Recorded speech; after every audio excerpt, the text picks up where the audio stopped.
Je suis venue au monde pendant l'offensive du Tet, au premier jour de la nouvelle année du singe, lorsque les longues chaînes de pétards accrochées devant la maison explosaient en polyphonie avec le son des mitraillettes.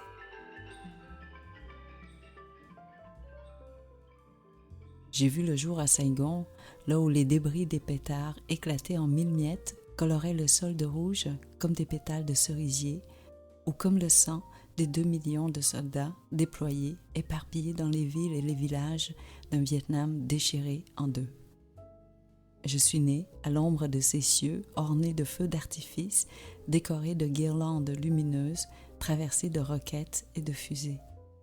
Ma naissance a eu pour mission de remplacer des vies perdues. Ma vie avait le devoir de continuer celle de ma mère.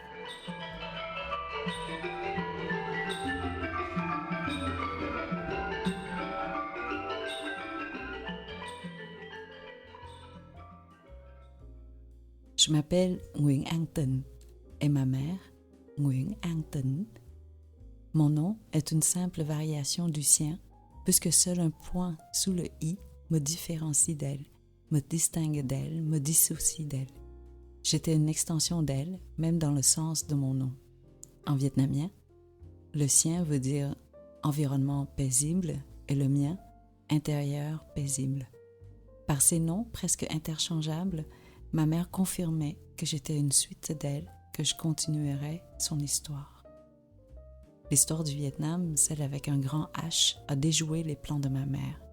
Elle a jeté les accents de nos noms à l'eau quand elle nous a fait traverser le golfe du Siam il y a 30 ans. Elle a aussi dépouillé nos noms de leur sens, les réduisant à des sons à la fois étrangers et étranges dans la langue française. Elle est surtout venue rompre mon rôle de prolongement naturel de ma mère quand j'ai eu 10 ans. Grâce à l'exil, mes enfants n'ont jamais été des prolongements de moi, de mon histoire. Ils s'appellent Pascal et Henri et ne me ressemblent pas. Ils ont les cheveux clairs, la peau blanche et les cils touffus. Je n'ai pas éprouvé le sentiment naturel de la maternité auquel je m'attendais quand ils étaient accrochés à mes seins à 3 heures du matin au milieu de la nuit. L'instinct maternel m'est venu beaucoup plus tard, au fil des nuits blanches, des couches souillées, des sourires gratuits, des joies soudaines. C'est seulement à ce moment-là que j'ai saisi l'amour de cette mère assise en face de moi dans la cale de notre bateau, tenant dans ses bras un bébé dont la tête était couverte de croûtes de gale puantes. J'ai eu cette image sous les yeux pendant des jours et peut-être aussi des nuits. La petite ampoule suspendue au bout d'un fil retenu par un clou rouillé diffusait dans la cale une faible lumière, toujours la même. Au fond de ce bateau, le jour ne se distinguait plus de la nuit. La constance de cet éclairage nous protégeait de l'immensité de la mer et du ciel qui nous entourait. Les gens assis sur le pont nous rapportaient qu'il n'y avait plus de ligne de démarcation entre le bleu du ciel et le bleu de la mer. On ne savait donc pas si on se dirigeait vers le ciel ou si on s'enfonçait dans les profondeurs de l'eau. Le paradis et l'enfer s'étaient enlacés dans le ventre de notre bateau. Le paradis promettait un tournant dans notre vie, un nouvel avenir, une nouvelle histoire. L'enfer, lui, étalait nos peurs. Peur des pirates, peur de mourir de faim, peur de s'intoxiquer avec les biscottes imbibées d'huile à moteur, peur de manquer d'eau, peur de ne plus pouvoir se remettre debout, peur de devoir uriner dans ce pot rouge qui passait d'une main à l'autre, peur que cette tête d'enfant galeuse ne soit contagieuse, peur de ne plus jamais fouler la terre ferme, peur de ne plus revoir le visage de ses parents assis quelque part dans la pénombre au milieu de ces 200 personnes. Avant que notre bateau ait levé l'ancre en pleine nuit sur les rives de Ratia, la majorité des passagers n'avaient qu'une peur, celle des communistes, d'où leur fuite. Mais dès qu'il a été entouré, encerclé d'un seul et uniforme horizon bleu, la peur s'est transformée en un monstre à 100 visages qui nous sciait les jambes, nous empêchait de ressentir l'engourdissement de nos muscles immobilisés. Nous étions figés dans la peur par la peur.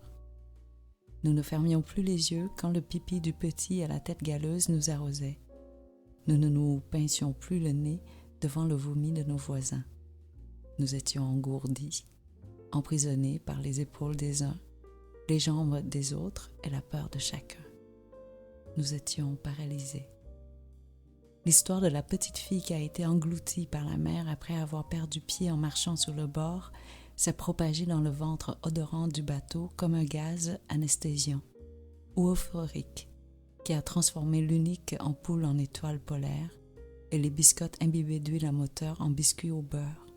Ce goût d'huile dans la gorge, sur la langue, dans la tête, nous endormait au rythme de la berceuse chantée par ma voisine. Mon père avait prévu, si notre famille était capturée par des communistes ou des pirates, de nous endormir pour toujours, comme la Belle au bois dormant avec des pilules de cyanure. Pendant longtemps, j'ai voulu lui demander pourquoi il n'avait pas pensé à nous laisser le choix, pourquoi il nous aurait enlevé la possibilité de survivre. J'ai cessé de me poser cette question quand je suis devenue mère. Quand M. Ven, chirurgien de grande réputation à Saigon, m'a raconté comment il a mis ses 5 enfants, l'un après l'autre, seuls, du garçon de 12 ans à la petite fille de 5 ans, sur 5 bateaux différents, à 5 moments différents, pour les envoyer au large, loin des charges des autorités communistes qui pesaient contre lui. Il était certain de mourir en prison puisqu'on l'accusait d'avoir tué des camarades communistes en les opérant, même si ces derniers n'avaient jamais mis les pieds dans son hôpital. Il espérait sauver 1, peut-être 2, de ses enfants en les lançant à la mer. J'ai rencontré M. Vin sur les marches d'une église qu'il déneigeait l'hiver et balayait l'été pour remercier le prêtre qu'il avait remplacé auprès de ses enfants, les élevant les 5, l'un après l'autre, jusqu'à leur maturité, jusqu'à sa sortie de la prison.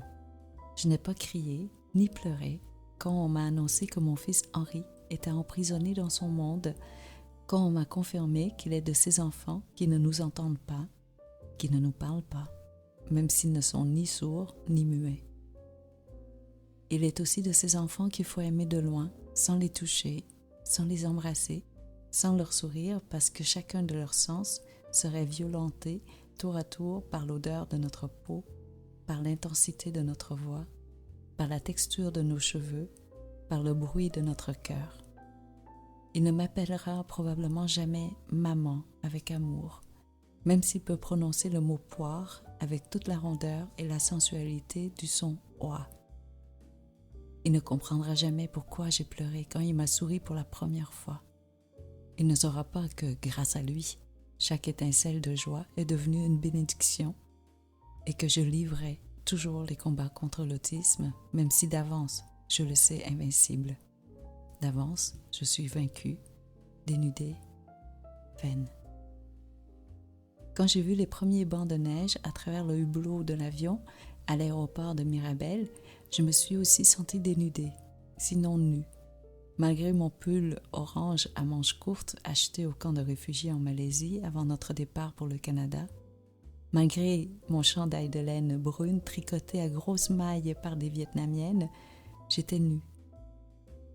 Nous étions plusieurs dans cet avion à nous ruer vers les fenêtres, la bouche entr'ouverte et l'air ébahi. Après avoir vécu un long séjour dans des lieux sans lumière, un paysage aussi blanc, aussi virginal, ne pouvait que nous éblouir, nous aveugler, nous enivrer. J'étais étourdie autant par tous ces sons étrangers qui nous accueillaient que par la taille de la sculpture de glace qui veillait sur une table couverte de canapés, de hors-d'œuvre, de bouchées, les uns plus colorés que les autres. Je ne reconnaissais aucun de ces plats. Pourtant, je savais que c'était un lieu de délices, un pays de rêve. J'étais comme mon fils Henri, je ne pouvais pas parler ni écouter, même si je n'étais ni sourde ni muette. Je n'avais plus de point de repère, plus d'outils pour pouvoir rêver, pour pouvoir me projeter dans le futur, pour pouvoir vivre le présent dans le présent. Ma première professeure au Canada nous a accompagnés, les 7 plus jeunes Vietnamiens du groupe, pour traverser le pont qui nous emmenait vers notre présent. Elle veillait sur notre transplantation avec la délicatesse d'une mère envers son nouveau-né prématuré. Nous étions hypnotisés par le balancement lent et rassurant de ses hanches rondes et de ses fesses bombées, pleines. Telle une maman cane, elle marchait devant nous, nous invitant à la suivre jusqu'à ce havre où nous redeviendrions des enfants, de simples enfants, entourés de couleurs, de dessins, de futilités. Je lui serai toujours reconnaissante parce qu'elle m'a donné mon premier désir d'immigrante, celui de pouvoir faire bouger le gras des fesses comme elle. Aucun Vietnamien de notre groupe ne possédait cette opulence, cette générosité, cette nonchalance dans ses courbes. Nous étions tous angulaires, osseux, durs. Alors quand elle s'est penchée sur moi, plaçant ses mains sur les miennes pour me dire « Je m'appelle Marie-France et toi », j'ai répété chacune des syllabes sans cligner des yeux, sans ressentir le besoin de comprendre, parce que j'étais bercée par un nuage de fraîcheur, de légèreté, de doux parfum. Je n'avais rien compris des mots, seulement la mélodie de sa voix, mais c'était suffisant, amplement. Une fois à la maison, j'ai répété la même séquence de sons à mes parents. « Je m'appelle Marie-France et toi ?» Ils m'ont alors demandé si j'avais changé mon nom. C'est à cet instant précis que j'ai été rattrapée par ma réalité du moment, où la surdité et le mutisme circonstanciel effaçaient les rêves, donc le pouvoir de regarder loin, loin devant. Mes parents, même s'ils parlaient déjà le français, ne pouvaient pas non plus regarder loin devant eux, puisqu'ils avaient été expulsés de leur cours d'initiation au français, c'est-à-dire expulsés de la liste de ceux qui recevaient un salaire de 40 $ par semaine. Ils étaient surqualifiés pour le cours, mais sous-qualifiés pour tout le reste. À défaut de pouvoir regarder devant eux, ils regardaient devant nous, pour nous, leurs enfants. Pour nous, ils ne voyaient pas les tableaux noirs qu'ils essuyaient, les toilettes d'école qu'ils frottaient, les rouleaux impériaux qu'ils livraient. Ils voyaient seulement notre avenir. Mes frères et moi, nous avons ainsi marché dans les traces de leur regard pour avancer.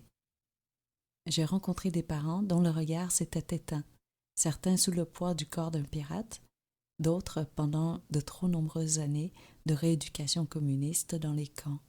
Non pas les camps de la guerre pendant la guerre, mais ceux de la paix après la guerre.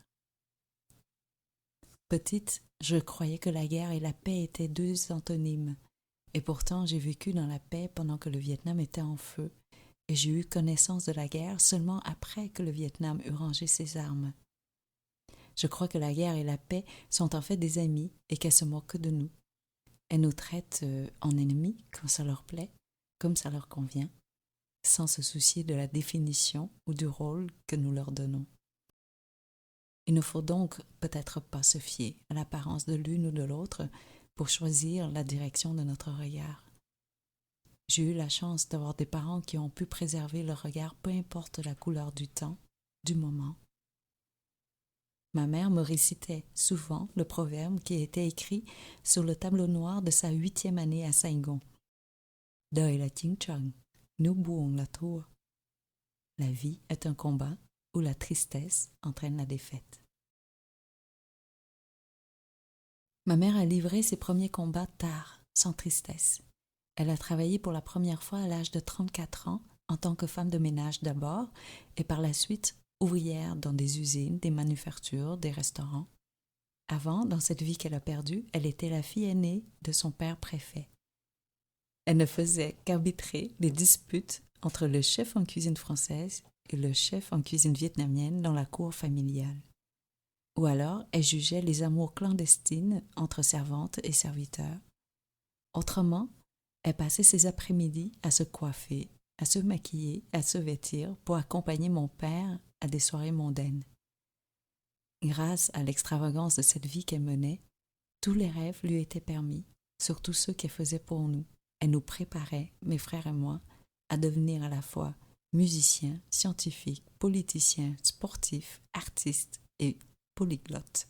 Cependant, puisque le sang continuait à couler et les bombes à tomber au loin, elle nous enseignait à nous agenouiller comme les domestiques. Chaque jour, elle m'obligeait à laver 4 carreaux du plancher et à nettoyer 20 fèves germées en enlevant leurs racines une à une. Elle nous préparait à la chute. Elle a eu bien raison parce que très vite, nous n'avons plus eu de plancher sous nos pieds. Durant nos premières nuits de réfugiés en Malaisie, nous dormions directement sur la terre rouge sans plancher. La Croix-Rouge avait construit des camps de réfugiés dans les pays voisins du Vietnam pour accueillir les boat people, ceux qui avaient survécu au voyage en mer. Les autres, qui avaient coulé pendant la traversée, n'avaient pas de nom. Ils sont morts anonymes. Nous avons fait partie de ceux qui ont eu la chance de se laisser choir sur la terre ferme.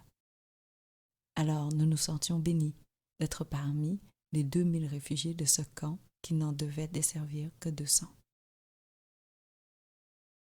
Nous avons construit une cabane sur pilotis dans un coin reculé du camp, sur la pente d'une colline. Pendant des semaines, nous avons été 25 personnes de 5 familles à abattre ensemble, en cachette, quelques arbres dans le bois voisin, à les planter dans le sol mou de la terre glaise, à fixer 6 panneaux de contreplaqué pour en faire un grand plancher et à recouvrir la charpente d'une toile bleue électrique, bleu plastique, bleu jouet. Nous avons eu la chance de trouver assez de sacs de riz en toile de jute et en nylon pour entourer les 4 côtés de notre cabane, en plus des 3 côtés de notre salle de bain commune.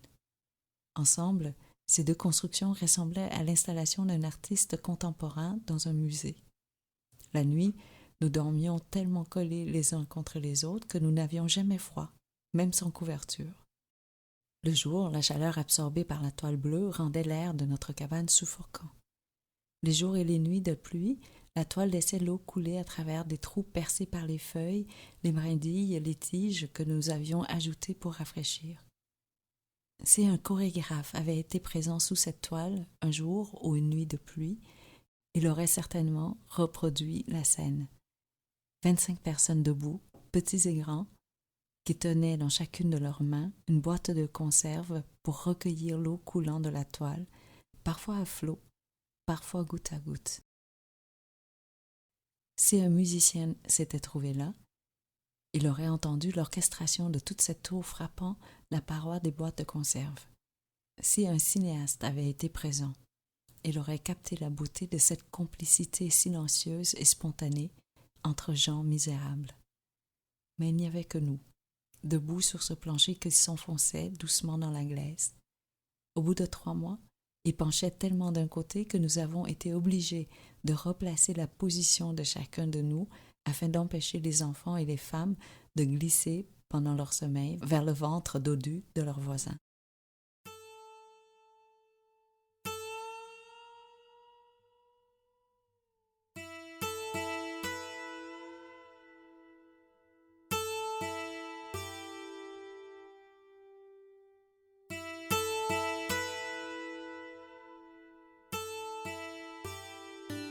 Malgré toutes ces nuits où nos rêves coulaient sur la pente du plancher, ma mère a continué à ambitionner un avenir pour nous.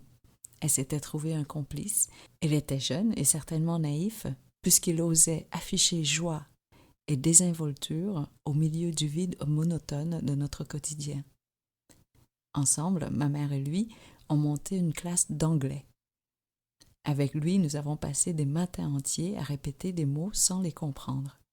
Mais nous étions tous au rendez-vous parce qu'il réussissait à soulever le ciel pour nous laisser entrevoir un nouvel horizon, loin des trous béants remplis d'excréments accumulés par les 2000 personnes du camp.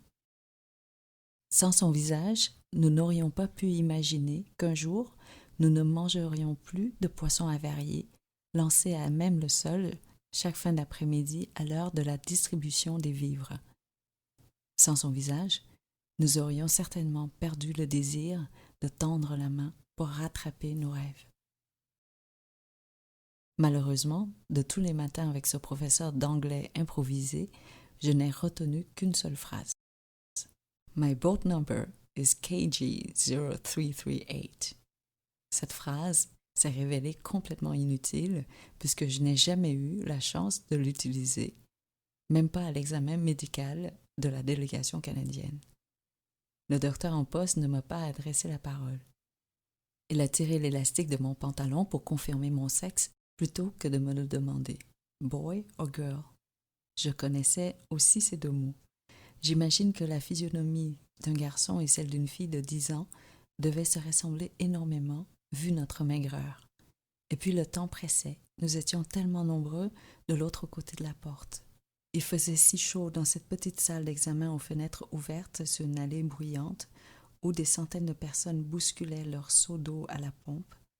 Nous étions recouverts de plaques de gales et de poux, et nous avions tous le visage des gens perdus, dépassés.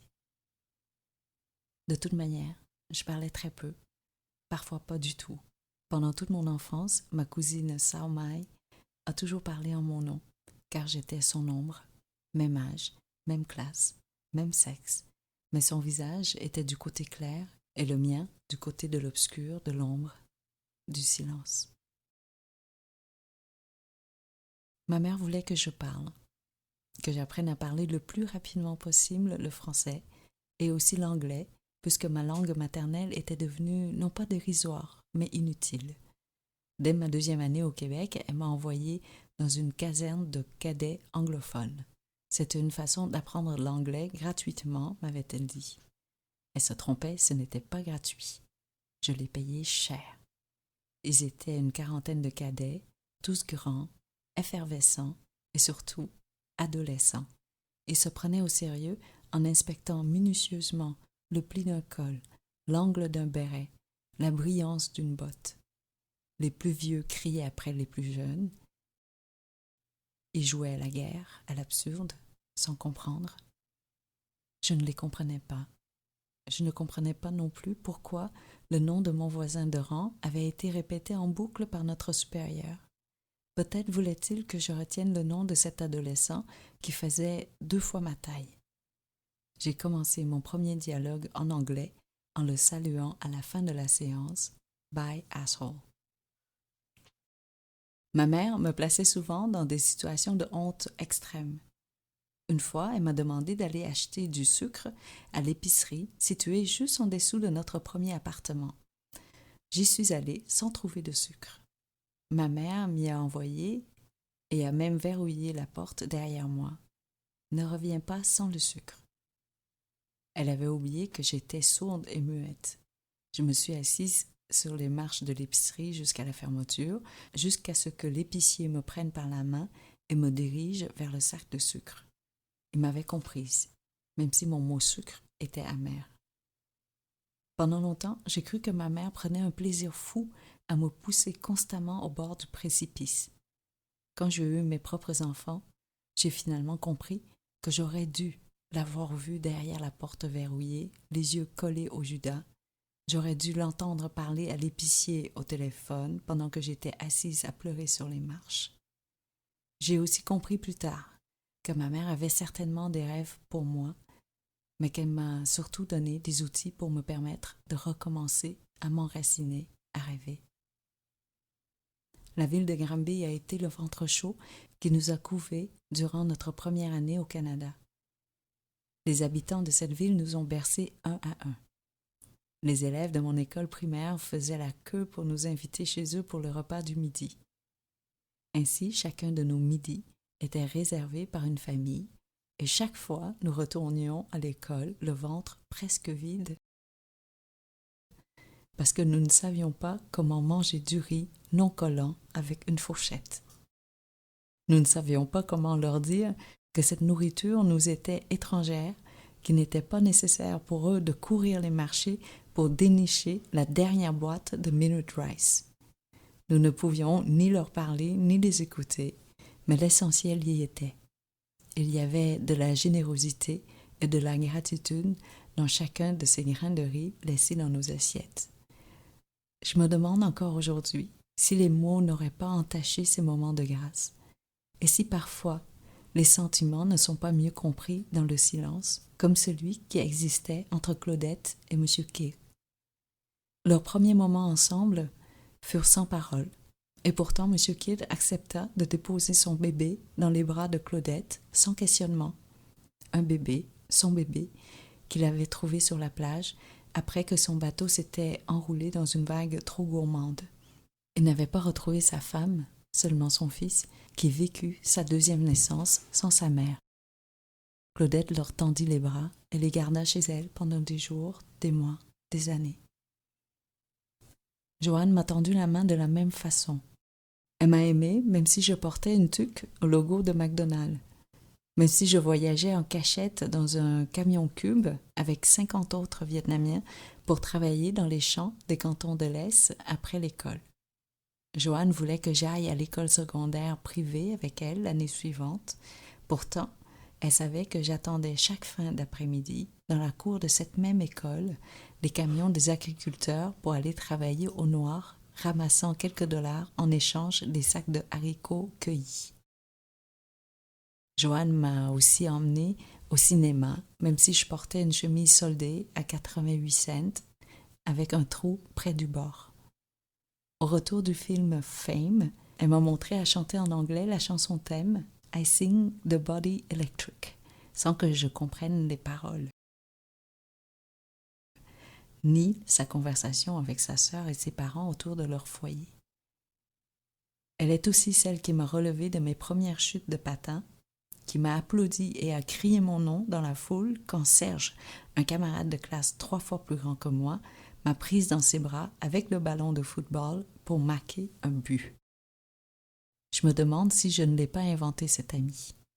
J'ai rencontré beaucoup de gens qui croient en Dieu, mais moi, je crois aux anges, et Joanne en était un. Elle faisait partie d'une armée d'anges qui avait été parachutée sur la ville pour nous donner un traitement de choc. Ils étaient à nos portes par dizaines à nous offrir des vêtements chauds, des jouets, des invitations, des rêves.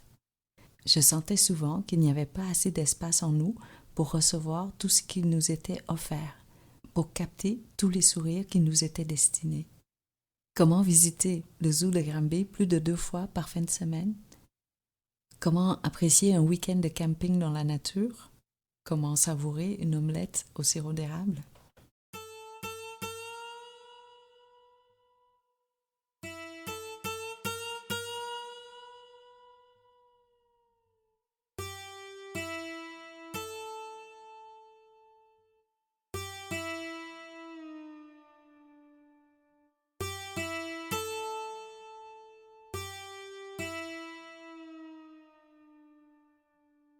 J'ai une photo de mon père enlacé dans les bras de nos parrains, une famille de bénévoles qui nous avait été assignés et consacrait leur dimanche à nous emmener dans des marchés aux puces.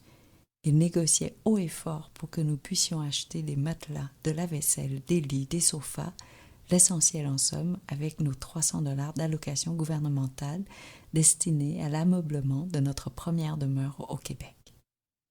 Un des vendeurs a donné en prime un chandail rouge à gros col roulé à mon père. Il l'a porté fièrement chaque jour de notre premier printemps au Québec. Aujourd'hui, son grand sourire sur la photo réussit à faire oublier la coupe cintrée de ce chandail pour femme. Il est préférable de ne pas tout savoir parfois. Évidemment, il y a des moments où nous aurions aimé en savoir davantage. Savoir, par exemple, qu'il y avait des puces dans nos vieux matelas. Mais ces détails sont sans importance puisqu'ils n'apparaissaient pas sur les photos. De toute manière, nous croyons que nous étions immunisés contre les piqûres, qu'aucune puce ne pouvait mordre notre peau cuivrée par le soleil de la Malaisie. Or, les vents froids et les bains chauds nous avaient purifiés, rendant les morsures insupportables et les démangeaisons sanglantes. Nous avons jeté ces matelas sans en informer nos parents. Nous ne voulions pas les attrister parce qu'ils nous avaient donné leur cœur, leur temps. Nous apprécions leur générosité, mais insuffisamment. Nous ne connaissions pas encore le prix du temps, sa juste valeur, sa grande rareté. Pendant toute une année, Granby a représenté le paradis terrestre.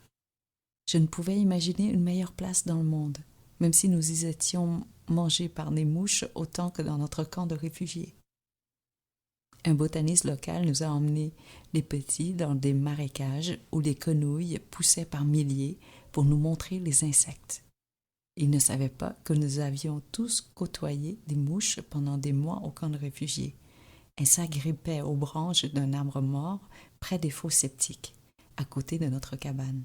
Elles se plaçaient l'une contre l'autre autour des branches comme les baies d'une grappe de poivrier ou comme des raisins de Corinthe. Elles étaient tellement nombreuses, tellement géantes, qu'elle n'était pas obligée de voler pour être devant nos yeux dans notre vie. Nous n'avions pas besoin de nous taire pour les entendre, alors que notre guide botaniste chuchotait pour écouter les bourdonnements, pour essayer de les comprendre.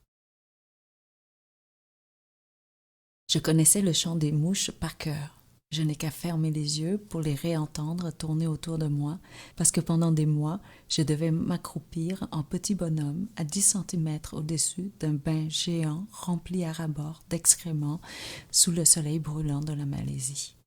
Je devais regarder d'indescriptibles couleurs brunes sans cligner des yeux pour éviter de glisser sur les 2 planches derrière la porte d'une des 16 cabines chaque fois que je m'y mettais mes pieds. Il fallait maintenir l'équilibre, ne pas m'évanouir lorsque mes propres selles ou celles de la cabine voisine provoquaient une éclaboussure. Dans ces instants-là, je m'évadais en écoutant le vol des mouches. Une fois, j'ai perdu ma babouche entre les planches après avoir déplacé mon pied trop rapidement. Elle a plongé dans cette bouillie sans s'y enfoncer. Elle y flottait comme un bateau à la dérive. Je suis restée pieds nus pendant des jours, en attendant que ma mère me trouve une babouche orpheline d'un autre enfant qui avait aussi perdu l'une des siennes. Je marchais directement sur la terre glaise où les vers avaient rampé une semaine auparavant. À chacune des grandes pluies, ils sortaient de la fosse septique par centaines de milliers, comme s'ils avaient été appelés par un messie. Ils se dirigeaient tous vers le flanc de notre colline et l'escaladaient sans jamais se fatiguer, sans jamais tomber. Ils rampaient jusqu'à nos pieds, tous au même rythme, transformant l'eau rouge de la terre glaise en un ondoyant tapis blanc. Ils étaient tellement nombreux que nous déclarions forfait avant même de leur livrer combat. Ils devenaient invincibles et nous, vulnérables. Alors nous les laissions étendre leur territoire jusqu'à la fin de la pluie, moment où ils devenaient à leur tour vulnérables.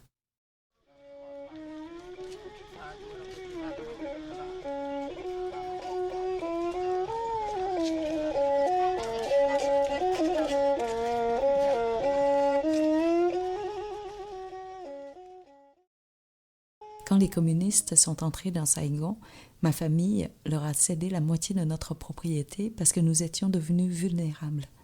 Un mur de briques a été érigé pour établir 2 adresses, une pour nous et une pour le poste de police du quartier.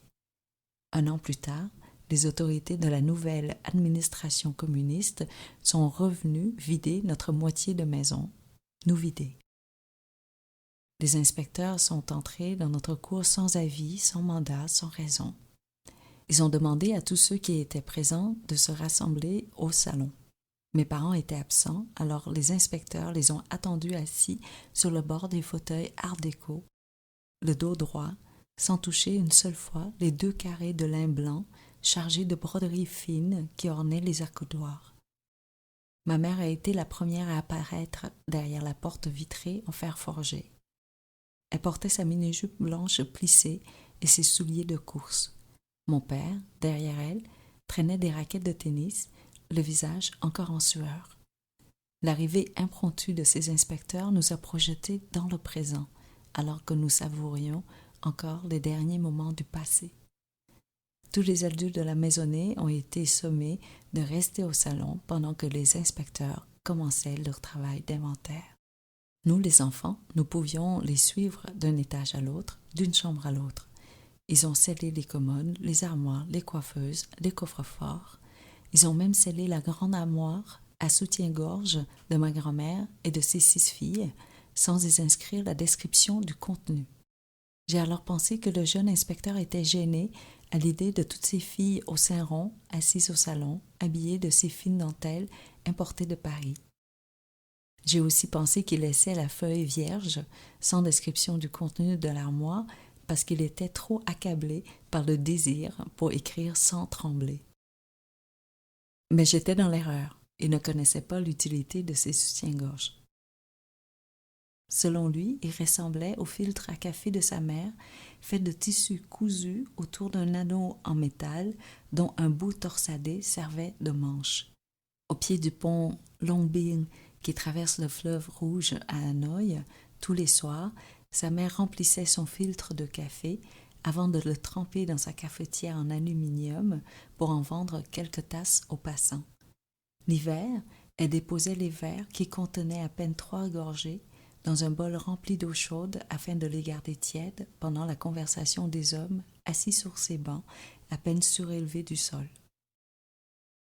Ses clients la repéraient à la flamme de sa minuscule lampe à huile placée sur sa minuscule table de travail à côté de 3 cigarettes présentées dans une assiette. Chaque matin, le jeune inspecteur, encore enfant, se réveillait avec juste au-dessus de sa tête le filtre à café au tissu brun, reprisé maintes fois, accroché à un clou et parfois encore humide. Je l'ai entendu discuter avec les autres inspecteurs dans un coin de l'escalier. Il ne comprenait pas pourquoi ma famille avait autant de filtres à café classés dans des tiroirs tapissés de papier de soie. Et pourquoi était-il double? Est-ce parce que les cafés se prennent toujours en compagnie d'un ami? Ce jeune inspecteur, il avait marché dans la jungle depuis l'âge de 12 ans pour aller libérer le sud du Vietnam des mains poilues des Américains. Il avait dormi dans des tunnels souterrains, passé des journées entières dans des étangs sous un nénuphar, vu les corps des camarades sacrifiés pour empêcher le glissement des canons, vécu des nuits de malaria au milieu du bruit des hélicoptères et des explosions. À l'exception des dents laquées de noir, couleur de jet, de sa mère, il avait oublié le visage de ses parents. Alors comment aurait-il pu deviner la fonction d'un soutien-gorge? Les filles et les garçons de la jungle possédaient tous exactement les mêmes biens. Un casque vert, des sandales faites de lanières de pneus usés, un uniforme et un foulard à carreaux noirs et blancs. L'inventaire de leurs avoirs prenait 3 secondes, contrairement au nôtre, qui dura 1 an. Nous avons dû partager notre espace en accueillant 10 de ces filles et garçons soldats, inspecteurs, dans notre demeure. Nous leur avons laissé un étage. Nous habitions chacun notre coin de maison en évitant les contacts, sauf durant les fouilles quotidiennes où nous étions obligés d'être les uns en face des autres. Ils devaient s'assurer que nous ne possédions plus que l'essentiel, comme eux. Un jour, nos 10 chambreurs nous ont traînés dans leur salle de bain, nous accusant d'avoir volé un poisson qu'ils avaient reçu pour leur repas du soir. Ils désignaient la cuvette des toilettes pour nous expliquer que le poisson y était ce matin-là, vivant et en santé. Qu'était-il advenu de lui? Grâce à ce poisson, nous avons pu établir une communication. Mon père les a par la suite corrompus en leur faisant écouter de la musique en cachette. J'étais assise sous le piano, dans l'ombre, à regarder les larmes rouler sur leurs joues, là où les horreurs de l'histoire étaient carrées, gravées, sans hésiter. Après cet incident, nous ne savions plus s'ils étaient des ennemis ou des victimes, si nous les aimions ou les détestions, si nous les craignions ou en avions pitié. Et eux ne savaient plus s'ils nous avaient libérés des Américains ou si, au contraire, nous les avions libérés de la jungle vietnamienne. Mais, très vite, cette musique qui déliait leurs poings s'est retrouvée dans un feu sur la terrasse du toit de la maison. Ils avaient reçu l'ordre de brûler les livres, les chansons, les films, tout ce qui trahissait l'image de ces hommes et de ces femmes aux bras musclés, brandissant leurs fourches, leurs manteaux et leurs drapeaux rouges à l'étoile jaune. Très vite, ils remplissaient le ciel de fumée, de nouveau. Que sont devenus ces soldats? Beaucoup de choses ont changé depuis que ce mur de briques a été érigé entre nous et les communistes. Je suis retournée au Vietnam travailler avec ceux qui sont à l'origine de ce mur, qui ont imaginé cet outil pour briser des centaines de milliers de vies, peut-être même des millions. Certes, nombreux ont été les revirements depuis que les chars d'assaut ont roulé pour la première fois dans la rue longeant notre maison en 1975. Depuis, j'ai même appris le vocabulaire communiste de nos anciens assaillants parce que le mur de Berlin est tombé, parce que le rideau de fer a été levé, parce que je suis encore trop jeune pour rester accablée par le passé. Seulement, il n'y aura jamais de mur de briques dans ma maison. Je ne partage toujours pas l'amour qu'ont les gens autour de moi pour les murs de briques. Ils disent qu'ils réchauffent la pièce. Le jour où j'ai rejoint mon affectation à Hanoï, je suis passée devant une minuscule pièce ouverte sur la rue. À l'intérieur, un homme et une femme disposaient des briques en un muret qui scindait la pièce en deux. Le muret grandissait jour après jour jusqu'à toucher le plafond. Ma secrétaire m'a raconté que c'était l'histoire de deux frères qui ne voulaient plus partager le même toit. La mère était restée impuissante devant cette séparation, peut-être parce qu'elle avait elle-même érigé des murs semblables 30 ans plus tôt entre les vainqueurs et les vaincus. Elle est décédée durant mon séjour de 3 ans à Hanoï. En héritage, elle a laissé à l'aîné le ventilateur sans interrupteur et au cadet l'interrupteur sans ventilateur. Il est vrai que le mur de briques entre ces deux frères ne se compare pas à celui qui existait entre ma famille et les soldats communistes. Ces deux murs ne portent pas non plus la même histoire que celle des vieilles maisons québécoises et chaque mur a son récit. C'est grâce à ce recul que j'ai réussi à partager des repas avec ceux qui furent le bras droit et le bras gauche de Ho Chi Minh, sans voir la rancune planer, sans voir des femmes voyager en train avec leurs vieilles boîtes de lait en poudre gigose dans les mains, comme s'il s'agissait d'un vase de potions magiques. Pour les hommes enfermés dans des camps de rééducation, il s'agissait d'une potion magique, même si ces boîtes ne renfermaient que de la viande rissolée, tetkiabom.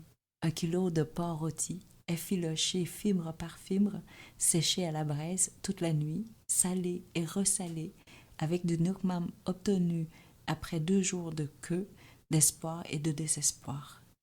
Les femmes mettaient leur dévouement dans ces filaments de porc, même si elles n'étaient pas certaines de retrouver le père de leurs enfants dans le camp qu'elles partaient visiter, ne sachant pas s'il était vivant ou mort, blessé ou malade.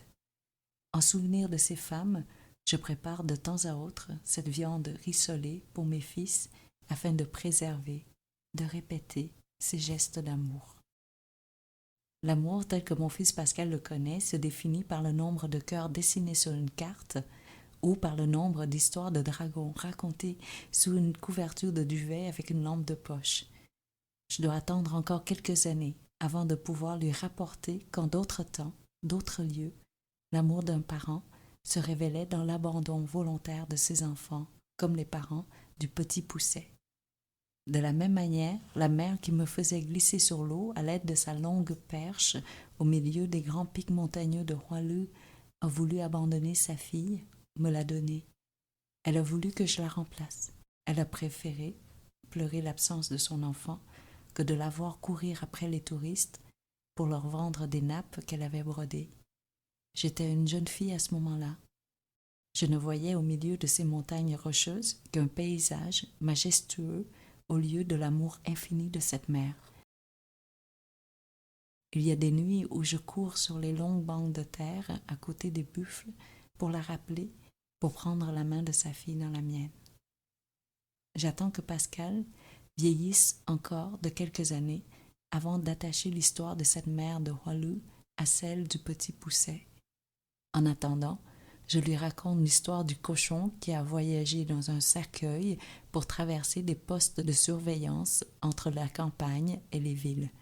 Il aime m'entendre imiter les pleureuses du cortège funèbre qui se jetaient corps et âme sur la longue caisse de bois en se lamentant alors que les fermiers habillés tout en blanc, bandeaux autour de la tête, tentaient de les retenir, de les consoler devant des inspecteurs habitués à la mort. Une fois en ville, derrière les portes fermées d'une adresse clandestine, toujours changeante, les fermiers remettaient le cochon au boucher qui le divisait en morceaux. Et les marchands les attachaient par la suite autour de leurs cuisses et de leur taille pour les transporter jusqu'au marché noir, jusqu'aux familles, jusqu'à nous. Je raconte ces anecdotes à Pascal pour garder en mémoire un pan d'histoire qui ne trouvera jamais sa place sur les bancs d'école. Je me souviens d'élèves à l'école secondaire qui se plaignaient de leur cours d'histoire obligatoire. Jeunes comme nous l'étions, nous ne savions pas que ce cours était un privilège que seuls les pays en paix peuvent s'offrir. Ailleurs, les gens sont trop préoccupés par leur survie quotidienne pour prendre le temps d'écrire leur histoire collective. Si je n'avais pas vécu dans le silence majestueux des grands lacs gelés, dans le plat quotidien de la paix, dans l'amour célébré en ballons, en confettis, en chocolat, je n'aurais probablement jamais remarqué cette vieille femme qui habitait à proximité du tombeau de mon arrière-grand-père dans le delta du Mékong. Elle était très vieille. Tellement vieille que la sueur coulait dans ses rides comme un ru qui trace un sillon dans la terre. Elle avait le dos courbé, tellement courbé qu'elle était obligée de descendre les marches à reculons pour ne pas perdre l'équilibre et débouler la tête la première. Combien de grains de riz avait-elle planté? Combien de temps avait-elle gardé ses pieds dans la boue? Combien de soleil avait-elle vu se coucher sur sa rizière? Combien de rêves avait-elle écartés pour se retrouver pliés en deux, 30 ans, 40 ans plus tard? On oublie souvent l'existence de toutes ces femmes qui ont porté le Vietnam sur leur dos pendant que leurs maris et leurs fils portaient les armes sur le leur. On les oublie parce que sous leur chapeau conique, elles ne regardaient pas le ciel. Elles attendaient seulement que le soleil tombe sur elles pour pouvoir s'évanouir plutôt que s'endormir. Si elles avaient pris le temps de laisser le sommeil venir à elles se seraient imaginé leur fils réduit en 1000 morceaux ou le corps de leur mari flottant sur une rivière telle une épave. Les esclaves des Amériques savaient chanter leurs peines dans les champs de coton. Ces femmes, elles, laissaient leur tristesse grandir dans les chambres de leur cœur et s'alourdissaient tellement de toutes ces douleurs qu'elles ne pouvaient plus se relever. Elles ne pouvaient plus redresser leur échine arquée, ployée sous le poids de leur tristesse. Quand les hommes sont sortis de la jungle et ont recommencé à marcher sur les digues de terre autour de leur rizière, les femmes ont continué à porter le poids de l'histoire inaudible du Vietnam sur leur dos. Très souvent, elles se sont éteintes ainsi, sous cette lourdeur, dans le silence. Une de ces femmes que j'ai connues est décédée en perdant pied dans ses toilettes, juchée au-dessus d'un étang rempli de barbottes. Ses babouches en plastique ont glissé. Si quelqu'un l'avait observée à ce moment-là, il aurait vu son chapeau conique disparaître derrière les 4 panneaux qui cachaient à peine son corps accroupi et l'entourait sans la protéger. Elle est morte dans la fosse septique familiale, sa tête plongeant dans un trou d'excréments entre 2 planches de bois, derrière sa hutte, entourée de poissons-chats à la chair jaune, à la peau lisse, sans écailles, sans mémoire. Après le décès de cette vieille femme, tous les dimanches, j'allais au bord d'un étang à Lotus en banlieue de Hanoï, où il y avait toujours 2 ou 3 femmes au dos arqué, aux mains tremblantes, qui, assises dans le fond d'une barque ronde, se déplaçaient sur l'eau à l'aide d'une perche pour placer des feuilles de thé à l'intérieur des fleurs de lotus ouvertes. Elles y retournaient le jour suivant pour les recueillir une à une avant que les pétales se fanent, après que les feuilles emprisonnées avaient absorbé le parfum des pistils pendant la nuit. Elles me disaient que chaque feuille de thé conservait ainsi l'âme de ces fleurs éphémères.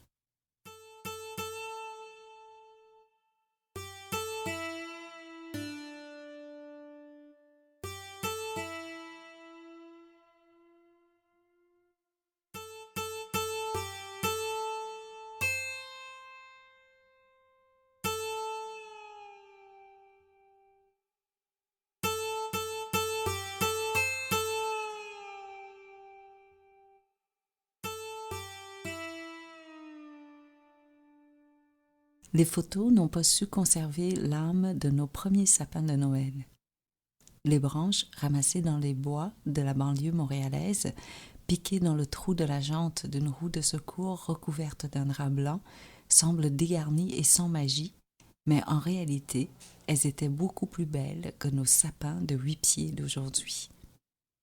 Mes parents nous rappellent souvent, à mes frères et à moi, qu'ils n'auront pas d'argent à nous laisser en héritage. mais je crois qu'ils nous ont déjà légué la richesse de leur mémoire qui nous permet de saisir la beauté d'une grappe de glycine, la fragilité d'un mot, la force de l'émerveillement. Plus encore, ils nous ont offert des pieds pour marcher jusqu'à nos rêves, jusqu'à l'infini. C'est peut-être suffisant comme bagage pour continuer notre voyage par nous-mêmes. Sinon, nous encombrerions inutilement notre trajet avec des biens à transporter, à assurer, à entretenir. Un dicton vietnamien dit « Seuls ceux qui ont des cheveux longs ont peur, car personne ne peut tirer les cheveux de celui qui n'en a pas. » Alors j'essaie le plus possible de n'acquérir que des choses qui ne dépassent pas les limites de mon corps. De toute manière, depuis notre fuite en bateau, nous avons appris à voyager très léger. Le monsieur assis à côté de mon oncle dans la cale du bateau ne possédait aucun bagage, même pas un petit sac avec des vêtements chauds comme nous. Il transportait tout sur lui. Il avait un maillot de bain, un short, un pantalon, un t-shirt, une chemise et un chandail sur le dos, et le reste dans ses orifices. Des diamants encastrés dans les molaires, de l'or sur les dents et des dollars américains enroulés dans l'anus. Une fois en mer, nous avons vu des femmes défaire leurs serviettes hygiéniques pour en retirer des dollars américains parfaitement pliés en trois sur la longueur. Moi, je portais un bracelet en acrylique à prothèse, rose comme la gencive des dentiers. Il était rempli de diamants. Mes parents avaient également inséré des diamants dans le col des chemises de mes frères. Mais nous n'avions pas d'or sur les dents, car il était interdit de toucher aux dents des enfants de ma mère. Elle nous disait souvent que les dents et les cheveux sont les racines, ou peut-être la source originelle d'une personne. Ma mère voulait une dentition parfaite pour nous. C'est pour cette raison que même dans un camp de réfugiés, elle a réussi à trouver une paire de pinces dentaires pour nous enlever nos dents de lait branlantes. Elle brandissait chaque fois devant nous la dent arrachée sous le soleil brûlant de la Malaisie.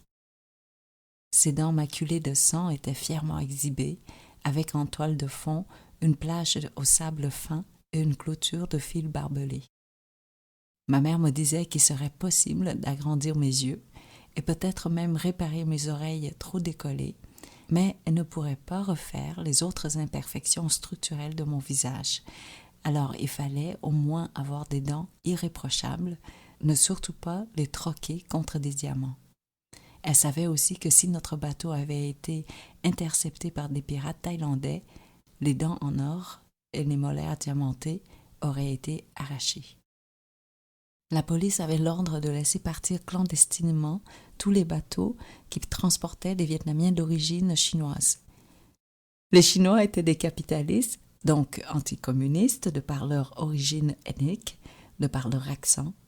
Alors les inspecteurs avaient le droit de les fouiller, de les déposséder jusqu'à la dernière minute, jusqu'à l'humiliation. Ma famille et moi, nous sommes devenus Chinois.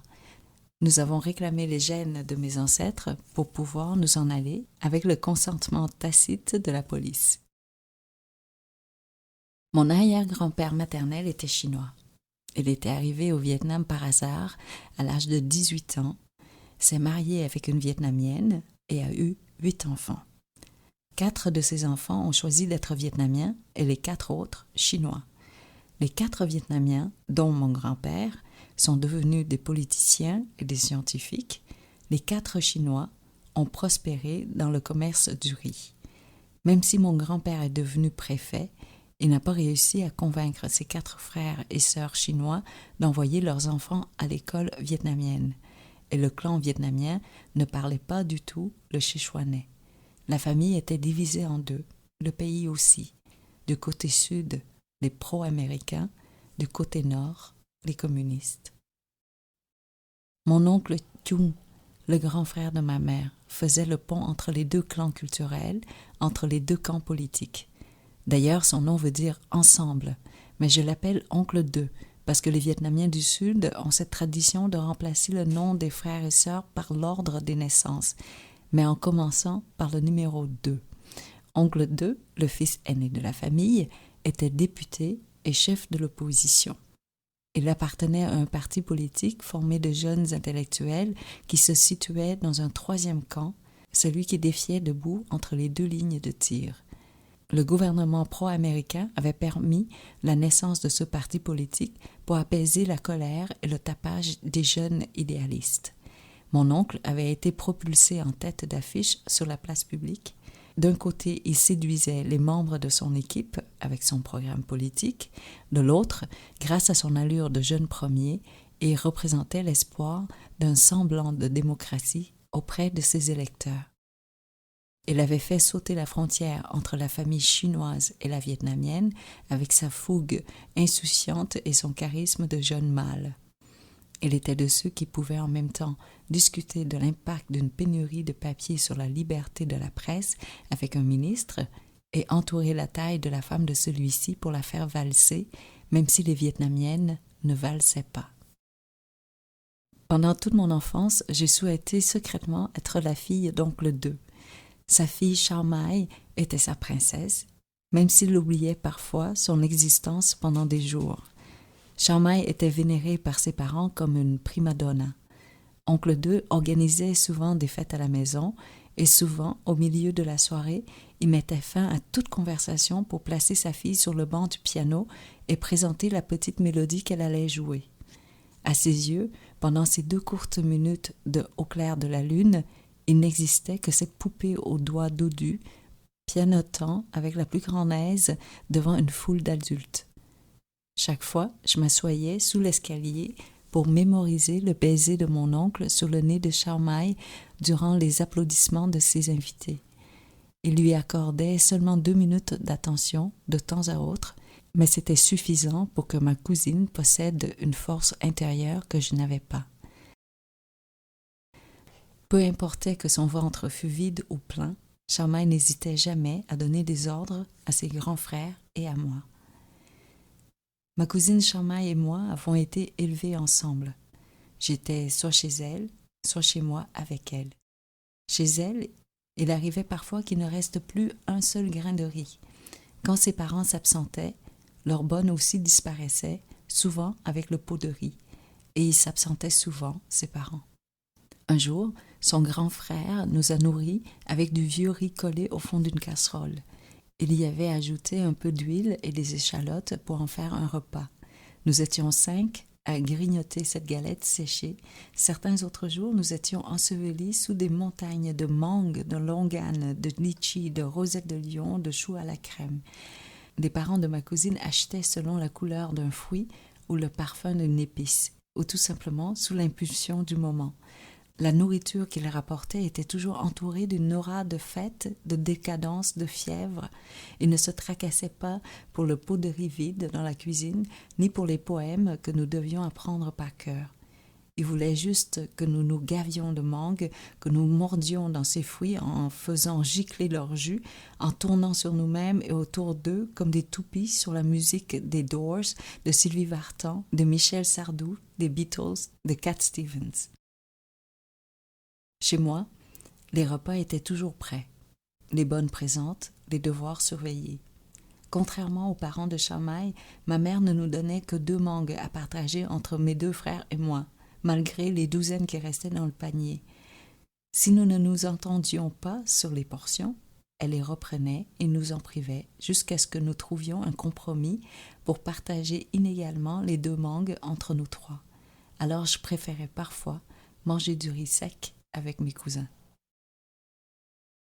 J'ai voulu devenir très différente de ma mère, jusqu'au jour où j'ai décidé de faire partager la même chambre à mes 2 fils, même s'il y avait 2 autres pièces vides dans la maison. Je voulais qu'ils apprennent à soutenir l'un l'autre comme mes frères et moi l'avions fait. Quelqu'un m'a dit que les liens se tissent avec les rires, mais encore plus avec le partage, les frustrations du partage. C'est peut-être parce que les pleurs de l'un entraînaient les pleurs de l'autre au milieu de la nuit que mon fils autiste a finalement pris conscience de la présence de Pascal, un grand frère qu'il avait ignoré pendant ses 3 ou 4 premières années. Aujourd'hui, il tire un plaisir palpable à se lever dans les bras de Pascal, à se cacher derrière lui devant les étrangers. C'est peut-être grâce à tous ces moments interrompus, dérangés, que Pascal met volontairement son soulier gauche avant le droit pour accommoder la rigidité obsessionnelle de son frère, pour que son frère puisse commencer sa journée sans irritation, sans perturbation indue. Ma mère avait donc probablement raison de nous obliger aux exercices de partage, non seulement entre mes frères et moi, mais aussi entre nous et nos cousins. Je partageais ma mère avec ma cousine Xiaomai parce qu'elle avait pris sous sa responsabilité l'éducation de cette nièce. Nous allions donc à la même école, comme des jumelles, assises sur le même banc, dans la même classe. Parfois, ma cousine remplaçait notre maîtresse pendant son absence et se retrouvait debout sur le bureau de celle-ci, brandissant sa grande règle. Elle avait 5 ou 6 ans, comme nous tous, mais n'était aucunement intimidée par cette règle parce que, contrairement à nous, elle avait toujours été mise sur un piédestal. Alors que moi, je faisais pipi dans ma culotte parce que je n'osais pas lever la main, parce que je n'osais pas marcher jusqu'à la porte avec tous les yeux rivés sur moi. Ma cousine terrassait ceux qui copiaient mes réponses, elle foudroyait ceux qui se moquaient de mes larmes, elle me protégeait parce que j'étais son ombre. Elle traînait son ombre partout avec elle, mais parfois elle me faisait courir derrière elle comme un chien, juste pour rire. Quand j'étais avec Xiaomai, et j'étais toujours avec Xiaomai, les serveurs de l'ancien cercle sportif de Saigon ne m'offraient jamais de soda lime après mes leçons de tennis parce qu'ils en avaient déjà apporté à Xiaomai. À l'intérieur des grandes clôtures de ce chic club, il n'existait que 2 catégories de gens bien distinctes. L'élite et les serviteurs, les enfants rois aux habits parfaitement blancs et les petits ramasseurs de balles aux pieds nus. Moi, je ne faisais partie d'aucune d'elles. J'étais seulement l'ombre de Xiaomai. Je me déplaçais derrière elle pour pouvoir épier les conversations de son père avec ses partenaires de tennis à l'heure du thé. Il nous parlait de Proust en mangeant des madeleines calées dans son fauteuil de rotin sur la terrasse du cercle sportif de Saigon. Il nous décrivait les chaises du jardin du Luxembourg avec le même engouement que les jambes interminables des danseuses de Cancan. Il nous faisait voyager à travers ses souvenirs d'étudiants étrangers à Paris. Je l'écoutais derrière sa chaise sans respirer, comme une ombre, pour qu'il n'arrête pas. Ma mère se fâchait souvent de me voir aussi effacée. Elle me disait que je devais sortir de l'ombre, travailler sur mes reliefs pour que la lumière puisse s'y refléter. Chaque fois qu'elle essayait de me sortir de l'ombre, de mon ombre, je me noyais dans les pleurs jusqu'à l'épuisement, jusqu'à ce qu'elle m'abandonne sur la banquette arrière de la voiture, endormie dans la chaleur torride de Saigon. Je passais plus de temps dans les entrées de stationnement des gens que dans leur salon. Parfois, je me réveillais au bruit des enfants tourbillonnant innocemment autour de la voiture, la langue tirée, ricanant. Ma mère croyait que mes muscles se fortifieraient à force de me débattre. Au fil du temps, elle a réussi à faire de moi une femme, mais jamais une princesse.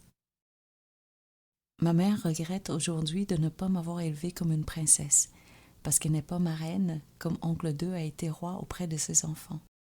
Il a gardé le statut de roi jusqu'à sa mort, même s'il n'a jamais signé un examen, lu un bulletin, ni lavé les mains sales de ses enfants.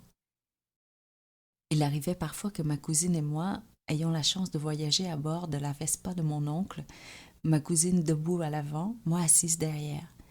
Xiaomai et moi, nous l'avons attendu à maintes reprises, longtemps, sous le tamarinier devant notre école primaire, jusqu'à ce que le concierge ferme les portes derrière nous avec un cadenas. Même les vendeurs de mangues marinées, de goyaves au sel pimenté, de jicama rafraîchi avaient déjà quitté le trottoir devant l'école quand, éblouis par le soleil couchant, Xiaomai et moi le voyions arriver au loin, cheveux au vent, arborant un sourire enflammé, incomparable.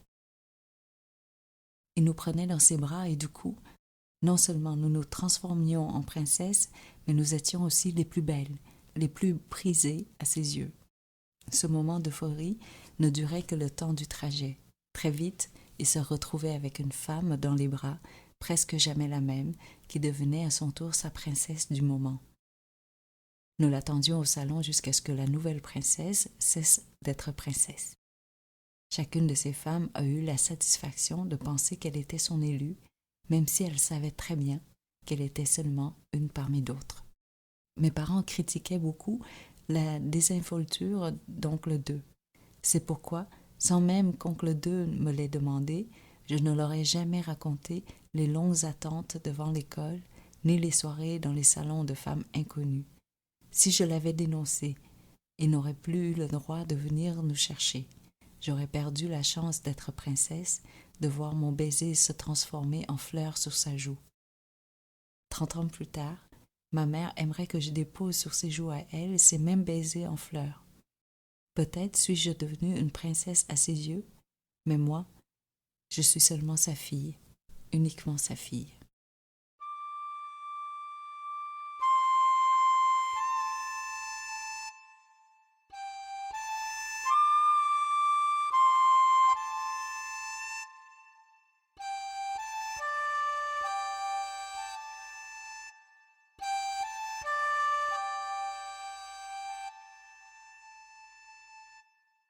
Du Québec, ma mère a envoyé de l'argent au fils de mon oncle 2 pour qu'il puisse partir en bateau comme nous. Après la première vague de boat people vers la fin des années 1970, il n'était plus raisonnable d'envoyer des filles en mer parce que la rencontre avec les pirates était devenue un passage obligé, un rituel du trajet, une meurtrissure inévitable. Alors seuls les 2 garçons aînés sont partis dans l'autobus des fugitifs. Mais ils ont été arrêtés en plein trajet. Leur père, mon oncle, mon roi, les avait dénoncés. Était-ce par peur de les perdre en mer ou par peur de représailles contre lui en tant que père? Quand j'y repense, je me dis qu'il n'a jamais pu leur dire qu'il n'a jamais été leur père, qu'il a seulement été leur roi. Il devait avoir peur de se faire montrer du doigt sur la place publique comme anticommuniste. Il avait certainement peur de retourner sur la place publique qui lui avait appartenu encore peu de temps auparavant. Si j'avais eu une voix à ce moment-là, je lui aurais dit de ne pas les dénoncer.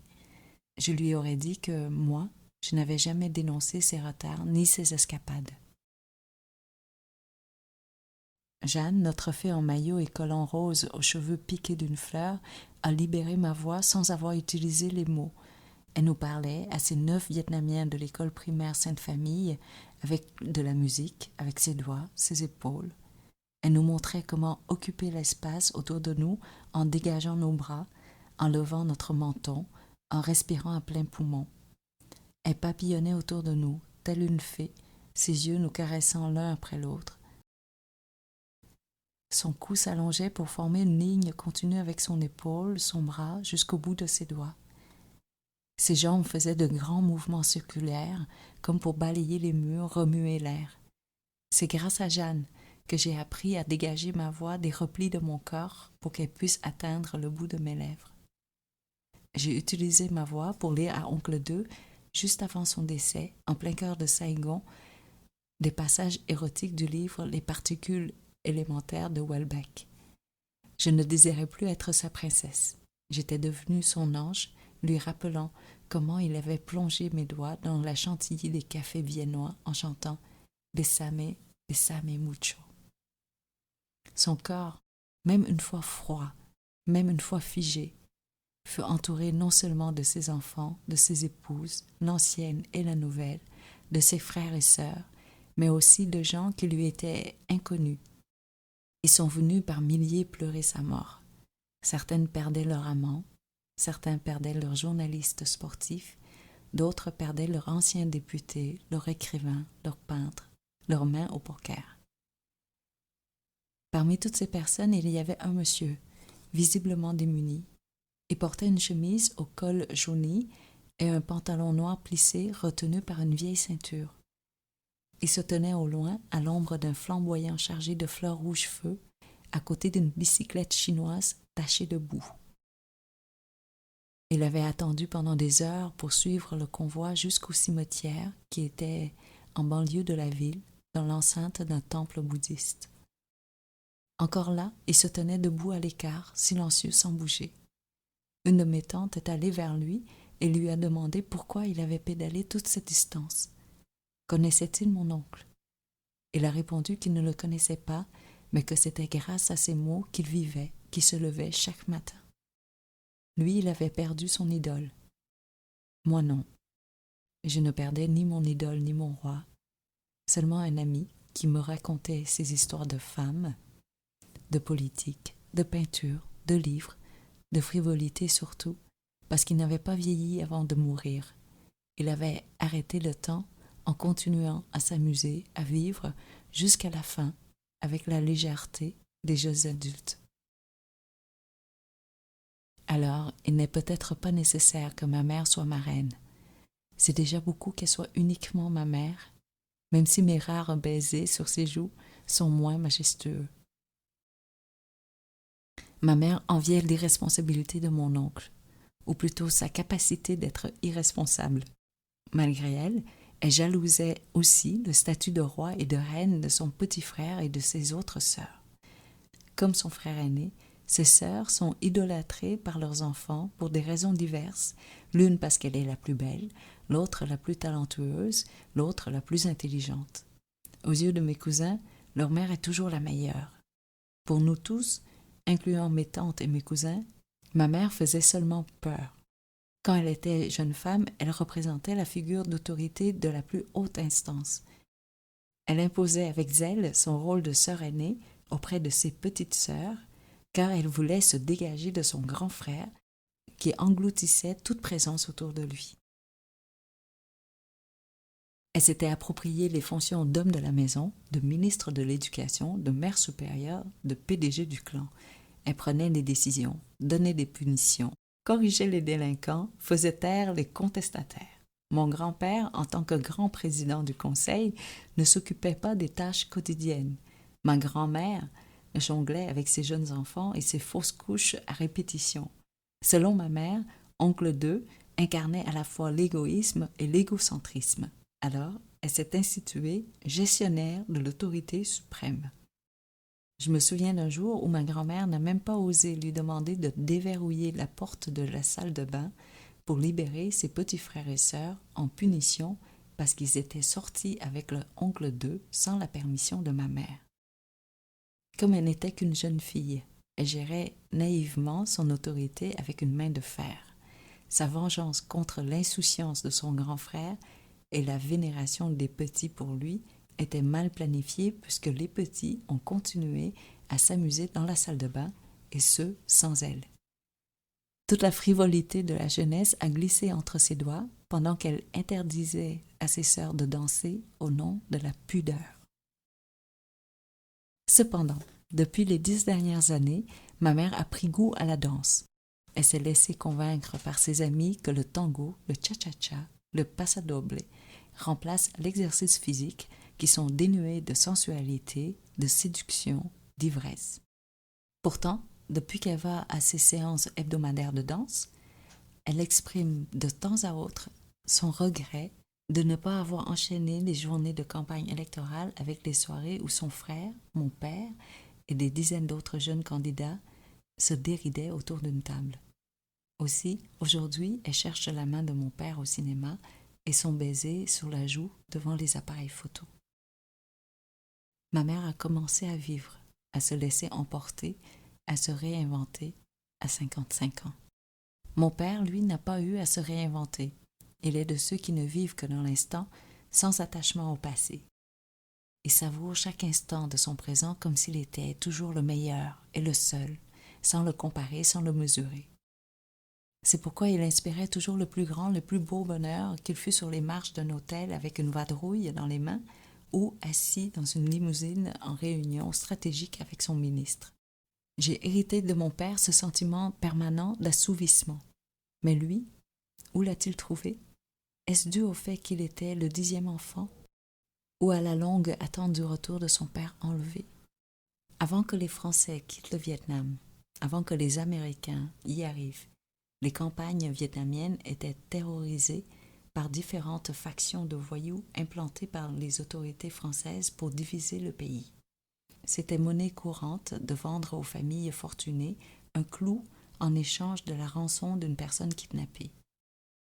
Si le clou n'était pas acheté, il était planté dans le lobe d'oreille ou ailleurs du kidnappé. Le clou de mon grand-père a été acheté par sa famille. À son retour, il a envoyé ses enfants chez des cousins et des cousines dans les centres urbains pour assurer leur sécurité et leur accès continu à l'éducation. Très tôt, mon père a appris à vivre loin de ses parents, à quitter des lieux, à aimer le temps présent, à ne pas s'attacher au passé. C'est pourquoi il n'a jamais été curieux de connaître sa vraie date de naissance. La date officielle de son certificat enregistré à la mairie correspond à un jour sans bombardement, sans explosion de mines, sans prise d'otages. Peut-être que les parents considéraient-ils que l'existence de leurs enfants commençait le premier jour où la vie normale reprenait son cours et non pas au moment de leur première respiration. De même, il n'a jamais senti le besoin de revoir le Vietnam après son départ. Aujourd'hui, les gens de sa ville natale lui rendent visite au nom de promoteurs immobiliers pour qu'il aille réclamer le titre de propriété de la maison de son père. Ils disent que 10 familles y vivent. La dernière fois que nous l'avons vue, elle était utilisée comme caserne par des soldats communistes recyclés en pompiers. Ces soldats ont fondé leur famille dans cette grande maison. Savent-ils qu'ils vivent dans un bâtiment construit par un ingénieur français diplômé de l'École nationale des ponts et chaussées? Savent-ils que cette maison est un remerciement de mon grand-oncle à mon grand-père, son frère aîné, qui l'a envoyé faire ses études en France? Savent-ils que 10 enfants y ont été élevés, mais se retrouvent aujourd'hui dans 10 villes différentes parce qu'ils ont été expulsés de leur noyau? Non, ils ne savent rien. Ils ne peuvent pas savoir.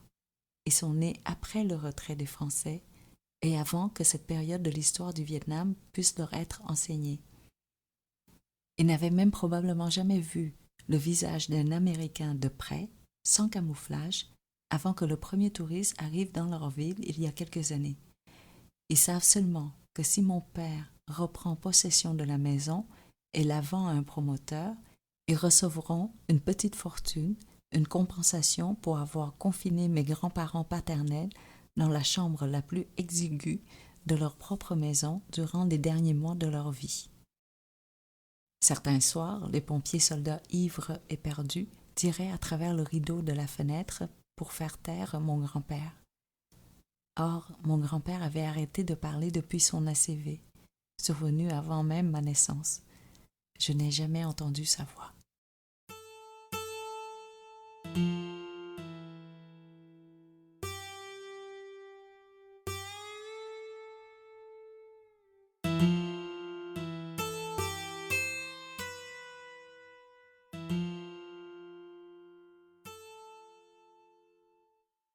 Je ne l'ai jamais vu autrement que couché, allongé sur un énorme lit de jour en ébène, monté sur des pattes sculptées. Il était toujours habillé d'un pyjama parfaitement blanc, sans un seul faux pli. La sœur 5 de mon père, celle qui a renoncé au mariage pour prendre soin de ses parents, surveillait avec obsession l'hygiène de mon grand-père.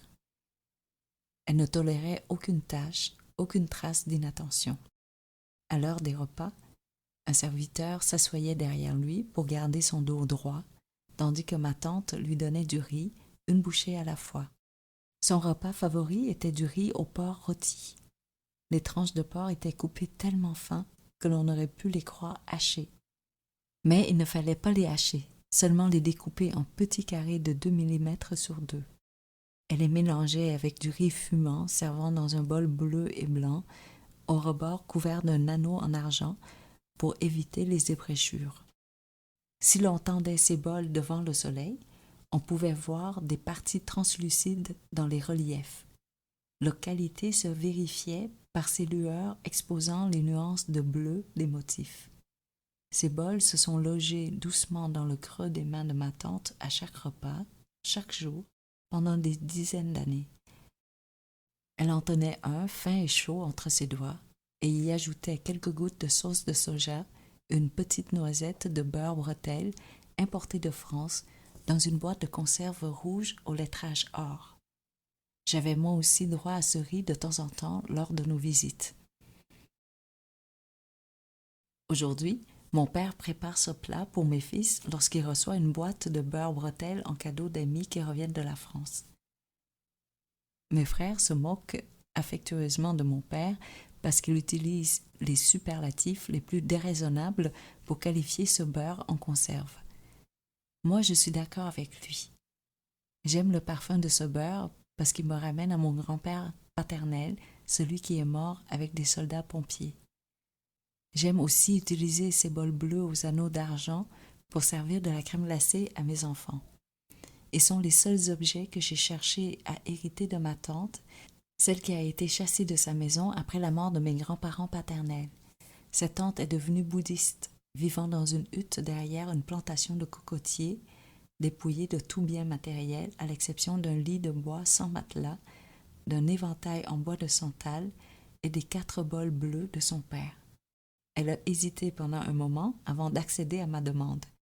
Ces bols symbolisaient son dernier attachement aux soucis terrestres. Elle est morte peu après ma visite dans cette hutte, entourée des moines d'un temple voisin. Je suis retournée travailler au Vietnam pendant 3 ans. Pourtant, je ne suis jamais allée visiter la ville natale de mon père, située à 250 km seulement de Saigon. Quand j'étais petite, je faisais ce trajet de 12 heures en vomissant, même si ma mère installait des oreillers sur le sol de la voiture pour me stabiliser. Les routes étaient parsemées de crevasses profondes, les rebelles communistes les minaient la nuit et les militaires pro-américains les déminaient le jour. Parfois, une mine sautait. Il fallait alors attendre des heures que les militaires remplissent les trous et ramassent les restes humains. Un jour, une femme a été déchiquetée, entourée de fleurs de courge jaunes, éparpillées, émiettées. Elle devait certainement être en route vers le marché pour les vendre. Peut-être ont-ils aussi trouvé le corps de son bébé sur le bord de la route, peut-être que non. Peut-être que son mari était-il mort dans la jungle. Peut-être était-ce elle, la femme qui avait perdu son amour devant la maison de mon grand-père maternel, le préfet. Un jour que nous étions plongés dans la noirceur d'un camion cube en route pour ramasser les fraises ou les haricots, ma mère m'a raconté qu'une femme, une journalière, attendait son employeur en face de chez mon grand-père maternel chaque matin. Et chaque matin, le jardinier de mon grand-père lui apportait une portion de riz collant enveloppée dans une feuille de bananier. Chaque matin, debout dans le camion qui la transportait jusqu'aux plantations d'Évéas, elle regardait le jardinier s'éloigner au milieu du jardin de bougainvilliers. Un matin, elle ne l'a pas vu traverser le chemin de terre pour lui apporter son petit déjeuner. Puis un autre matin, et un autre. Un soir, elle a donné à ma mère une feuille noircie de points d'interrogation. Uniquement des points d'interrogation, rien d'autre. Ma mère ne l'a plus jamais revue dans le camion bondé d'ouvriers.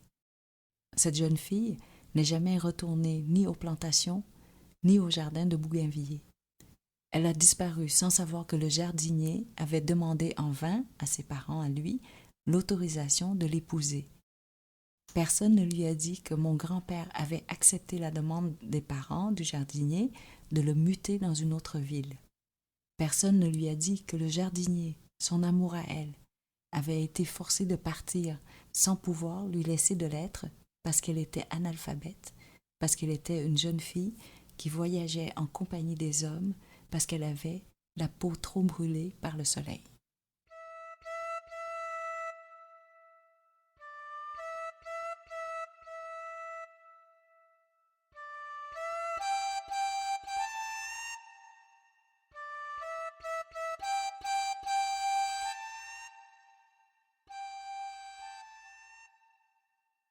Madame Girard avait la même peau brûlée, même si elle ne travaillait pas dans les champs de framboises ni dans les plantations.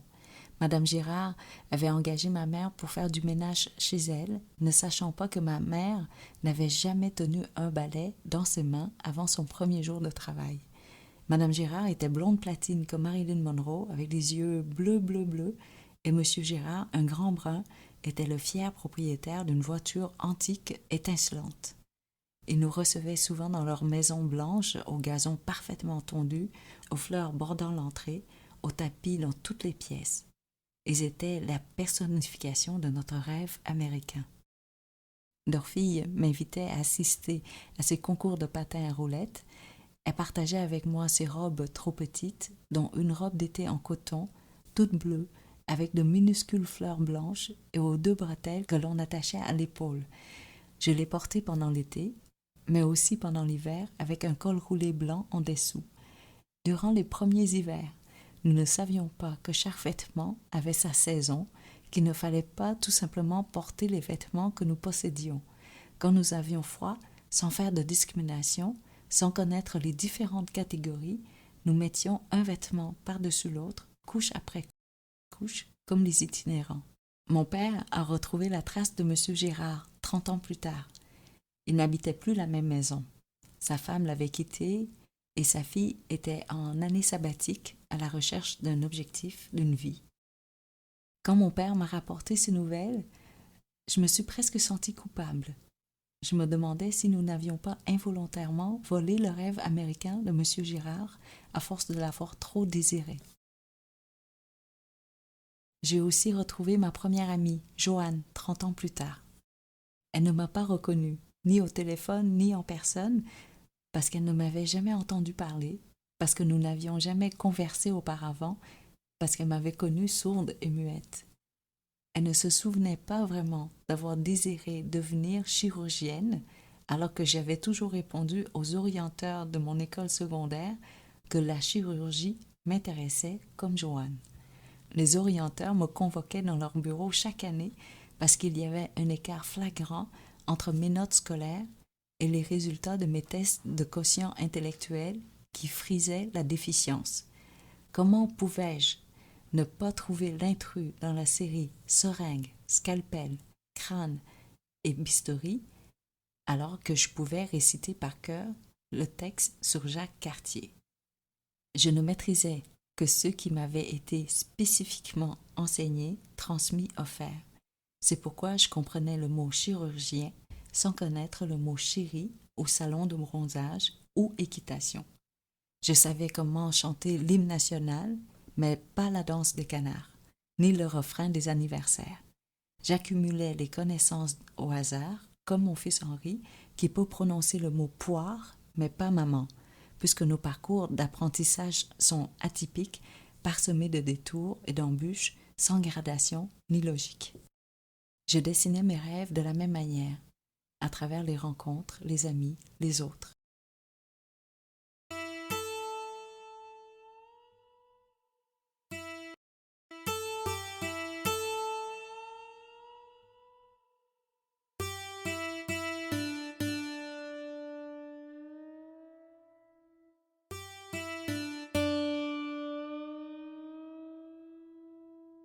Beaucoup d'immigrants ont réalisé le rêve américain. Il y a 30 ans, peu importait la ville, que ce fût Washington D.C., Québec, Boston, Rimouski ou Toronto, nous traversions des quartiers entiers parsemés de jardins de roses, de grands arbres centenaires, de maisons en pierre, mais l'adresse que nous cherchions ne figurait jamais sur l'une de ces portes. Aujourd'hui, ma tante Cis et son mari, bel-oncle Cis, habitent dans une de ces maisons. Ils voyagent en première classe et doivent coller un papier sur le dossier de leur siège pour que les hôtesses cessent de leur offrir des chocolats et du champagne.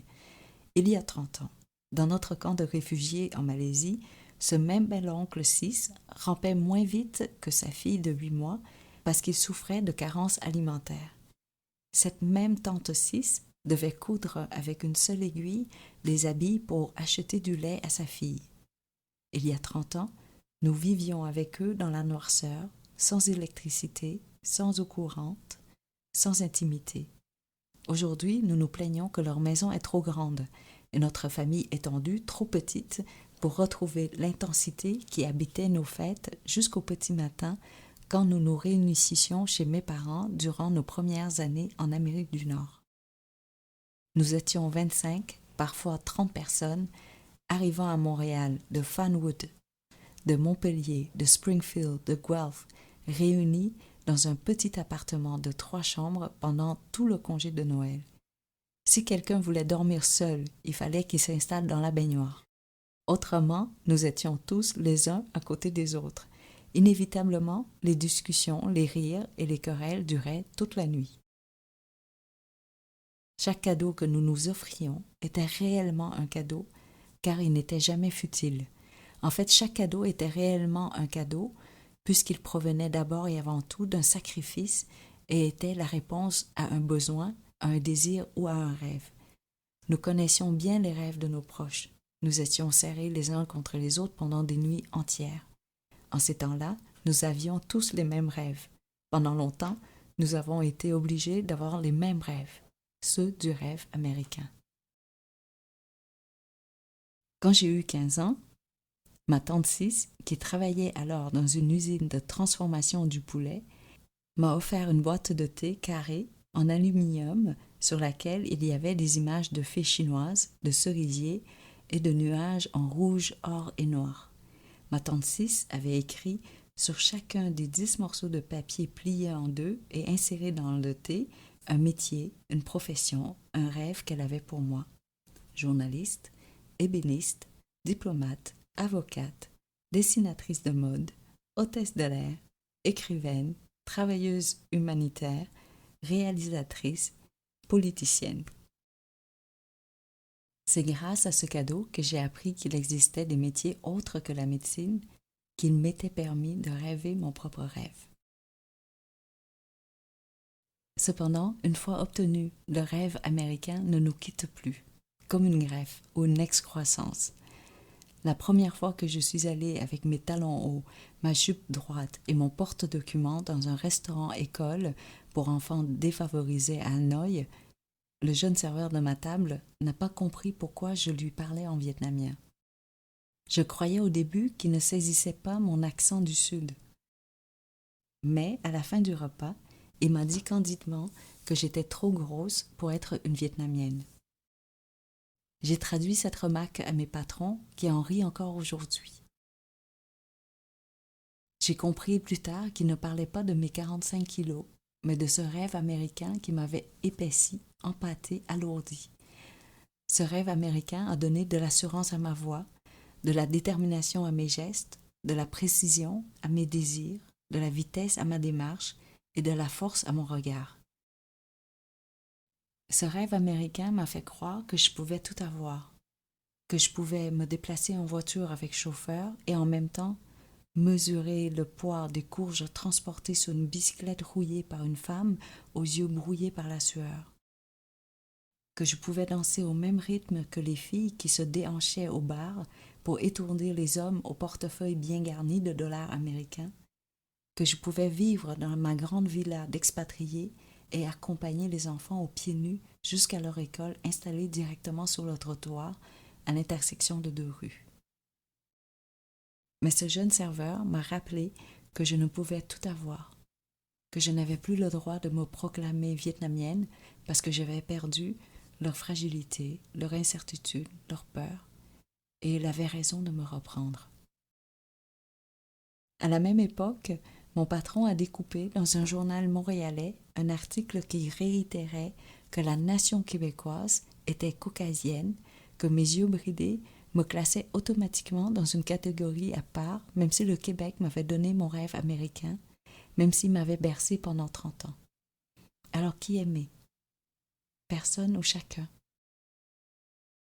J'ai choisi de les aimer tous, sans appartenir à aucun. J'ai décidé d'aimer le monsieur de Saint-Félicien qui m'a demandé en anglais de lui accorder une danse. « Follow the guy », m'a-t-il dit. J'aime aussi le cyclopousseur de Da Nang qui m'a demandé combien j'étais payée en tant qu'escorte de mon mari blanc. Et puis je pense souvent à la vendeuse de tofu à 5 cents le morceau, assise par terre dans un coin caché du marché de Hanoï, qui racontait à ses voisines que j'étais japonaise, que mon vietnamien progressait rapidement. Elle avait raison. J'ai dû réapprendre ma langue maternelle parce que je l'avais abandonnée trop tôt. De toute manière, je ne l'avais pas vraiment maîtrisée de façon complète parce que le pays était divisé en 2 quand je suis née. Je viens du Sud, alors je n'avais jamais entendu les gens du Nord avant mon retour au pays. De même, les gens du Nord n'avaient jamais entendu les gens du Sud avant la réunification. Comme au Canada, le Vietnam avait aussi ses 2 solitudes. La langue du nord du Vietnam avait évolué selon sa situation politique, sociale et économique du moment, avec des mots pour décrire comment faire tomber un avion à l'aide d'une mitraillette installée sur un toit, comment accélérer la coagulation du sang avec du glutamate monosodique, comment repérer les abris quand les sirènes sonnent. Pendant ce temps, la langue du Sud avait créé des mots pour exprimer la sensation des bulles du Coca-Cola sur la langue, des termes pour nommer les espions, les rebelles, les sympathisants communistes dans les rues du Sud, des noms pour désigner les enfants nés des nuits endiablées des GI.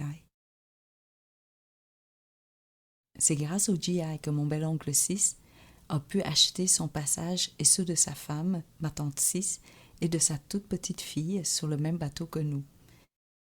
Les parents de ce bel-oncle sont devenus très riches grâce à la glace. Les soldats américains en achetaient des blocs entiers d'1 mètre de longueur, sur 20 cm d'épaisseur et de largeur, pour les mettre sous leur lit. Ils avaient besoin de se rafraîchir après avoir sué de peur pendant des semaines dans la jungle vietnamienne. Ils avaient besoin d'être réconfortés par des humains, mais sans sentir la chaleur de leur propre corps ni celle des femmes louées à l'heure. Ils avaient besoin de retrouver le courant d'air frais du Vermont ou du Montana. Ils avaient besoin de se retrouver dans cette fraîcheur pour cesser un instant de soupçonner qu'une grenade était cachée dans les mains de chaque enfant qui venait toucher les poils de leurs bras. Ils avaient besoin de ce froid pour ne pas succomber à toutes ces lèvres pulpeuses qui murmuraient des faux mots d'amour dans le creux de leurs oreilles afin d'y chasser les cris des camarades au corps mutilé. Ils avaient besoin d'être froids pour quitter les femmes qui portaient leurs enfants sans ne plus jamais leur revenir, sans jamais avoir révélé leur nom de famille. La plupart de ces enfants de GI sont devenus des orphelins, des sans-abri, ostracisés par la profession de leur mère, mais aussi celle de leur père. Ils étaient la face cachée de la guerre. 30 ans après le départ du dernier GI, les États-Unis sont retournés au Vietnam à la place de leurs soldats pour récupérer ces enfants blessés. Ils leur ont accordé une identité toute neuve afin d'effacer celle qui avait été souillée. Plusieurs de ces enfants ont possédé pour la première fois une adresse, une résidence, une vie à part entière. Mais certains ont été incapables de s'approprier une telle richesse. Un jour, en tant qu'interprète pour la police new-yorkaise, j'ai croisé une de ces enfants devenue adulte. Elle était analphabète, errant dans les rues du Bronx. Elle est arrivée à Manhattan par un autobus venant d'un endroit qu'elle ne pouvait nommer. Elle espérait que cet autobus la transporterait jusqu'à son lit fait de boîtes de carton installé juste devant le bureau de poste de Saigon. Elle affirmait avec insistance qu'elle était vietnamienne. Même si elle avait la peau café au lait, des cheveux drus bouclés, du sang africain, des cicatrices profondes, elle était vietnamienne. Seulement vietnamienne, m'a-t-elle répété sans cesse. Elle m'a supplié de traduire au policier son désir de retourner dans sa jungle à elle. Mais le policier pouvait seulement la relâcher dans la jungle du Bronx. Si j'avais pu, je lui aurais demandé de se lever contre moi. Si j'avais pu, j'aurais effacé toutes ces traces de mains souillées sur son corps. J'avais le même âge qu'elle, pourtant. Non, je n'ai pas le droit de dire que j'avais le même âge qu'elle. Son âge se mesurait en nombre d'étoiles qu'elle voyait pendant les coups et non pas en années, en mois, en jours. Le souvenir de cette fille me hante encore parfois. Je me demande quelles étaient ses chances de survie dans la ville de New York. Si elle y est toujours, si le policier pense à elle aussi souvent que moi. Peut-être que mon bel-oncle Sis, qui est devenu docteur en statistique à Princeton, pourrait calculer le nombre de risques et d'obstacles qu'elle a vécus. Je demande souvent à ce bel-oncle de calculer, même s'il n'a jamais calculé les kilomètres parcourus chaque matin pendant tout un été pour m'emmener à mon cours d'anglais, ni la quantité de livres qu'il m'a achetés, ni le nombre de rêves qu'il a construits pour moi avec sa femme. Je me permets de lui demander beaucoup de choses, mais je n'ai jamais osé lui demander s'il était possible pour lui de calculer les probabilités de survie de M. Han.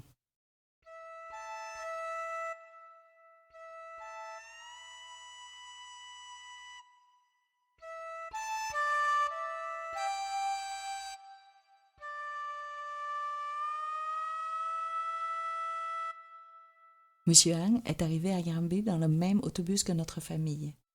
Hiver comme été, M. Han se tenait dos contre le mur, les pieds sur le garde-corps du balcon, une cigarette entre les doigts.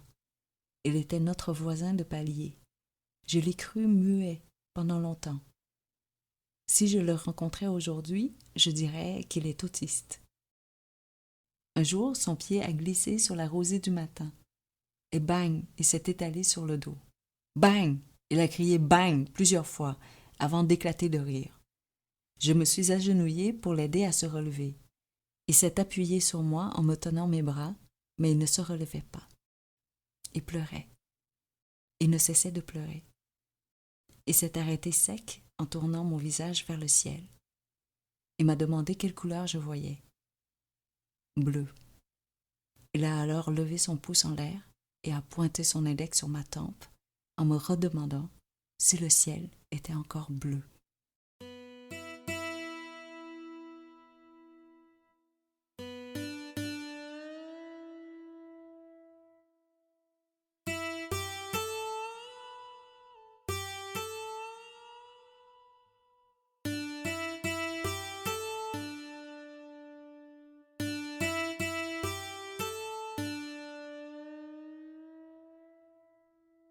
Avant que M. Han nettoie le plancher de l'usine de bottes de pluie dans le parc industriel de Granby, il avait été juge, professeur, diplômé d'une université américaine, père et prisonnier. Entre l'odeur du caoutchouc et la chaleur de son tribunal à Saigon, il avait été pendant 2 ans accusé d'avoir été juge, d'avoir condamné des compatriotes communistes. Dans ce camp de rééducation, cela avait été à son tour de se faire juger, de se faire placer chaque matin dans les rangs avec les centaines d'autres qui étaient eux aussi du côté perdant de la guerre. Ce camp ceinturé par la jungle leur était un lieu de retraite pour évaluer et formuler des autocritiques par rapport à leur statut de contre-révolutionnaires, de traîtres à la nation, de collaborateurs des Américains et pour méditer sur leur rédemption en coupant des arbres, en plantant du maïs, en déminant des champs. Les jours se suivaient comme les anneaux d'une chaîne dont le premier était attaché autour de leur cou et le dernier au centre de la terre. Un matin, M. Han a senti sa chaîne se raccourcir quand les soldats l'ont sorti des rangs pour l'agenouiller dans la boue devant les regards fuyants, apeurés et vides de ses anciens collègues au corps à peine couvert de haillons et de peau. Il m'a dit que lorsque le métal chaud du pistolet a touché sa tempe, en un dernier geste de rébellion, il a levé la tête pour regarder le ciel. Pour la première fois, il voyait les nuances de bleu, aussi intenses les unes que les autres, et ensemble, elles éblouissaient au point de l'aveugler. Au même moment, il entendait le déclic de la détente tomber dans le silence. Aucun bruit, aucune explosion, pas de sang, seulement de la sueur. Cette nuit-là, les nuances de bleu qu'il avait vues plus tôt défilaient devant ses yeux comme la projection d'un film en boucle. Il y a survécu. Le ciel avait coupé sa chaîne, l'avait sauvé, l'avait libéré, alors que certains autres mouraient, asphyxiés, asséchés, dans des conteneurs sans avoir eu la chance de dénombrer les bleus du ciel. Alors chaque jour, il se donne la tâche de les répertorier pour eux, avec eux. M. Han m'a appris les nuances. M. Min m'a donné le désir d'écrire. J'ai rencontré M. Min sur une banquette en vinyle rouge d'un restaurant chinois de la rue Côte-des-Neiges où mon père travaillait comme livreur. J'y faisais mes devoirs en attendant la fin de son quart de travail. M. Min, il notait les rues à sens unique, les adresses particulières, les clients à éviter. Il se préparait à devenir livreur avec le même sérieux, la même ardeur, la même nervosité que durant ses études en littérature française à la Sorbonne. Lui, ce n'était pas le ciel qui l'avait sauvé, c'était l'écriture. Il avait écrit plusieurs livres pendant ces années au camp de rééducation, et ce toujours sur le seul et unique bout de papier qu'il possédait, une page par-dessus l'autre, un chapitre après l'autre, une histoire sans suite. Sans l'écriture, il n'aurait pas entendu aujourd'hui la neige fondre, les feuilles pousser et les nuages se promener. Il n'aurait pas non plus vu le cul-de-sac d'une pensée, la dépouille d'une étoile ou la texture d'une virgule.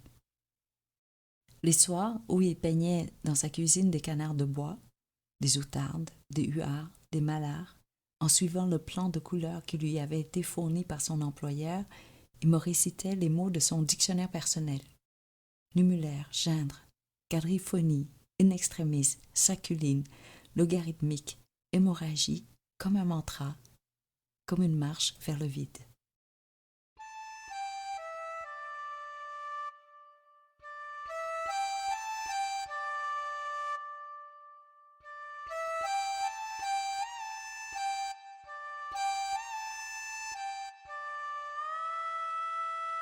Chacun de nous a été sauvé différemment durant cette période de paix ou d'après-guerre du Vietnam. Ma famille et moi a été sauvés par Anh Phi. Anh Phi, le jeune fils adolescent d'une amie de mes parents, est celui qui a trouvé le paquet de taëls d'or que mon père avait lancé depuis notre balcon du 3e étage durant la nuit. Mes parents m'avaient demandé de tirer sur le bout d'une corde qui longeait le couloir si jamais un des 10 soldats vivant dans notre maison se présentait à notre étage. Mes parents avaient passé des heures dans la salle de bain à déloger les feuilles d'or et les diamants cachés sous les minuscules carreaux roses et noirs. Ils les avaient par la suite soigneusement enveloppés dans plusieurs couches de sacs en papier brun avant de les lancer. Le paquet avait atterri, comme prévu, dans les débris de la maison démolie de l'ancien voisin d'en face. Durant cette période-là, les enfants avaient le devoir de planter des arbres en guise de gratitude envers notre chef spirituel Ho Chi Minh, et aussi ils devaient récupérer des briques non endommagées sur les sites de démolition. Que je sillonne les débris pour retrouver le paquet d'or n'éveillait donc aucun soupçon. Mais je devais faire attention parce qu'un des soldats de chez moi était assigné à la porte pour surveiller nos fréquentations et nos déplacements. Sachant que les yeux étaient posés sur moi, j'ai traversé le site trop rapidement et n'ai pu trouver le paquet même après le 2e essai. Mes parents ont alors demandé à Anh Phi d'y faire un tour. Après sa fouille, il est reparti avec un sac rempli de briques. Le paquet de taëls d'or a été remis à mes parents les jours suivants, qui par la suite l'ont remis à l'organisateur de notre fuite en bateau. Tous les taëls y étaient. En ces temps chaotiques de la paix, il était habituel que la faim remplace la raison et l'incertitude la moralité, mais rare était l'inverse. Anh Phi et sa mère faisaient figure d'exception. Ils sont devenus nos héros. À vrai dire, Anh Phi était mon héros bien avant qu'il ait remis les 2,5 kg d'or à mes parents parce que lors de mes visites chez lui, il venait s'asseoir sur le seuil de la porte de sa maison avec moi et faisait apparaître un bonbon derrière mon oreille au lieu de me pousser à jouer avec les autres enfants. Mon premier voyage seul, sans mes parents, a été au Texas pour revoir Anh Phi et lui offrir à mon tour un bonbon. Nous étions assis côte à côte par terre, contre son lit simple de résidence universitaire, quand je lui ai demandé pourquoi il avait remis le paquet d'or à mes parents alors que sa mère veuve devait mélanger leur riz avec de l'orge, du sorgho et du maïs pour les nourrir, ses 3 frères et lui. Pourquoi ce geste d'honnêteté héroïque?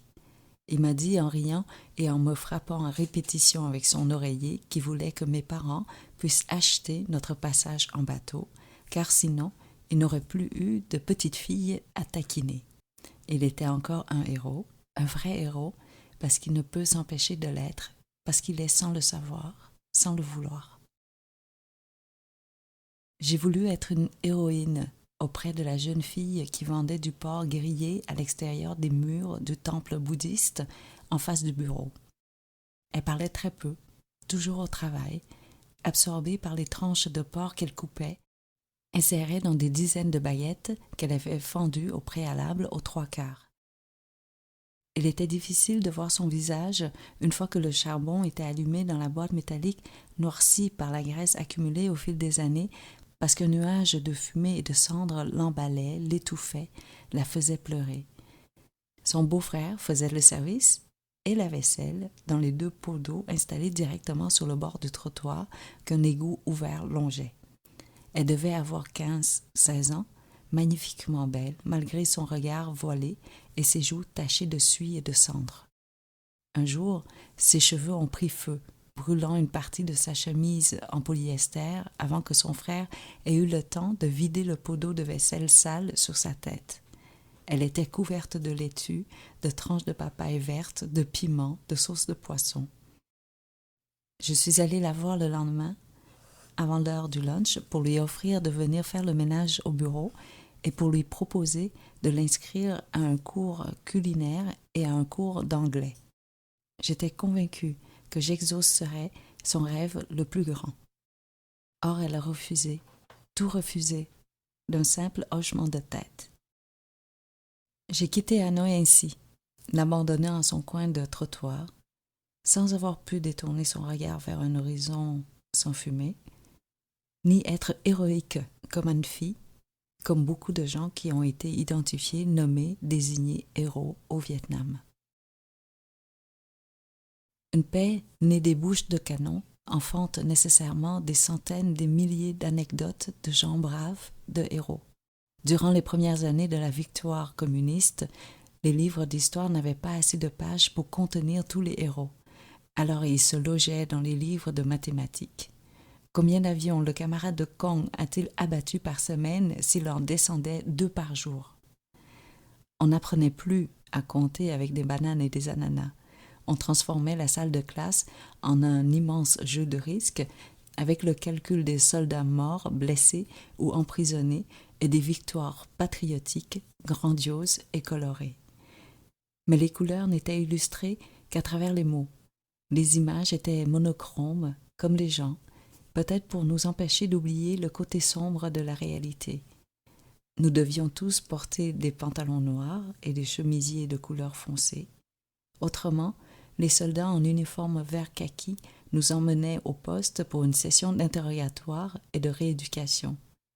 Ils arrêtaient aussi les filles qui se mettaient du crayon et de l'ombre à paupières bleues et croyaient qu'elles avaient les yeux au beurre noir, qu'elles étaient des victimes de la violence capitaliste. C'est peut-être pour cette raison qu'ils ont enlevé le bleu ciel du premier drapeau communiste vietnamien.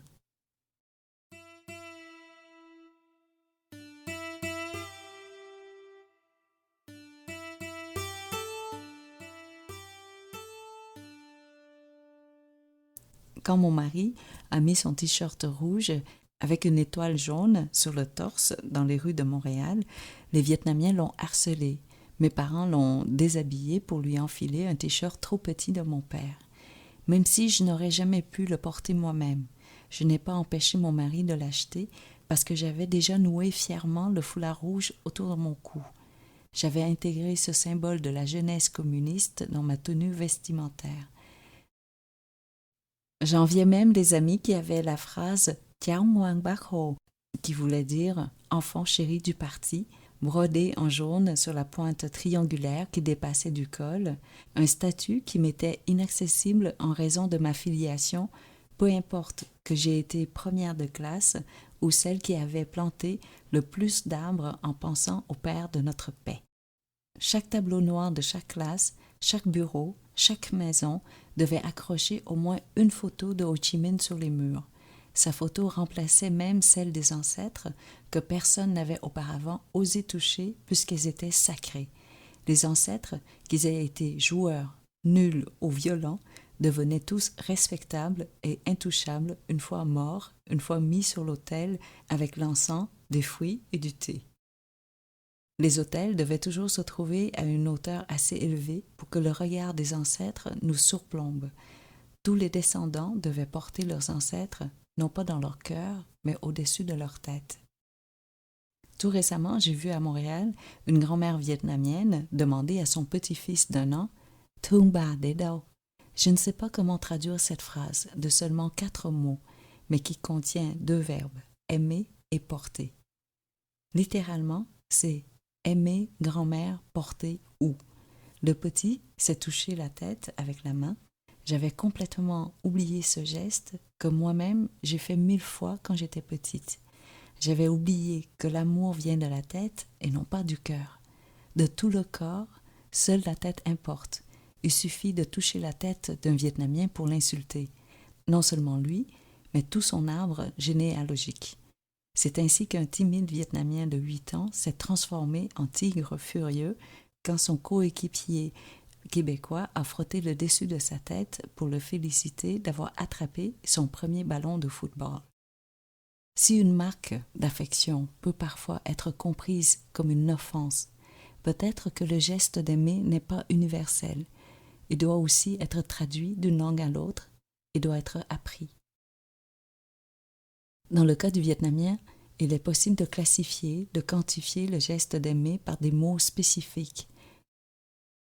Aimer par goût, thích, aimer sans être amoureux, thương, aimer amoureusement, yêu, aimer avec ivresse, mê, aimer aveuglement, mù quáng, aimer par gratitude, tình nghĩa. Il est donc impossible d'aimer tout court, d'aimer sans sa tête. J'ai de la chance d'avoir appris à savourer le plaisir de lever ma tête dans le creux d'une main, et mes parents ont de la chance de pouvoir capter l'amour de mes enfants quand ces derniers leur donnent des baisers dans les cheveux, spontanément, sans protocole, pendant une session de chatouille au lit. Moi, j'ai touché la tête de mon père une seule fois. Il m'avait ordonné de m'appuyer dessus pour enjamber la rampe du bateau. Nous ne savions pas où nous étions. Nous avions débarqué sur la première terre ferme. Alors que nous nous avancions vers la plage, un Asiatique en boxer short bleu clair a couru vers notre bateau. Il nous a répété en vietnamien de débarquer et de détruire le bateau. Était-il vietnamien? Étions-nous de retour au point de départ après 4 jours en mer? Je crois que personne ne s'est posé ces questions parce que nous avons tous sauté dans l'eau comme lors du déploiement d'une armée. L'homme a disparu au milieu de ce chaos, pour toujours. Je ne sais pas pourquoi j'ai gardé si clairement l'image de cet homme au pas de course dans l'eau, les bras en l'air, les poings frappant dans le vide avec un cri d'urgence que le vent n'a pas transporté jusqu'à moi. Je me souviens de cette image avec la même précision et la même clarté que celle de Baudérec sortant de l'eau en courant dans son maillot couleur chair. Pourtant, je n'ai vu ce monsieur qu'une seule fois, pendant une fraction de seconde, contrairement à l'affiche de Baudérec que j'ai croisée tous les jours pendant des mois. Tous ceux qui étaient sur le pont l'ont vu, mais personne n'oserait le confirmer avec certitude. Il était peut-être un de ces morts qui ont vu des bateaux repoussés vers la mer par les autorités locales. Il était peut-être un fantôme qui avait le devoir de nous sauver pour obtenir son propre accès au paradis. Il était peut-être un Malaisien schizophrène. Il était peut-être un touriste du Club Med qui voulait briser la monotonie de ses vacances. Il était sans doute un touriste, parce que nous sommes descendus sur une plage protégée en raison de la présence des tortues, avoisinant le site d'un Club Med. En fait, c'était une ancienne plage du Club Med, car leur bar creusé existait encore. Nous y avons dormi tous les jours, avec comme toile de fond l'inscription sur le mur du bar des noms de Vietnamiens qui étaient passés par là, qui avaient survécu comme nous. Si nous avions attendu 15 minutes de plus avant d'accoster, nous n'aurions pas eu les pieds bien calés dans le sable fin et doré de cette plage paradisiaque. Notre bateau a été totalement détruit par les vagues d'une simple pluie qui est tombée tout de suite après notre débarquement. Nous étions plus de 200 à regarder ce spectacle en silence, les yeux embués par la pluie et la stupeur. Les planches de bois sautillaient l'une après l'autre sur la crête des vagues, comme dans un numéro de nage synchronisé. Je suis certaine que ce spectacle nous a tous rendus croyants pendant un court moment.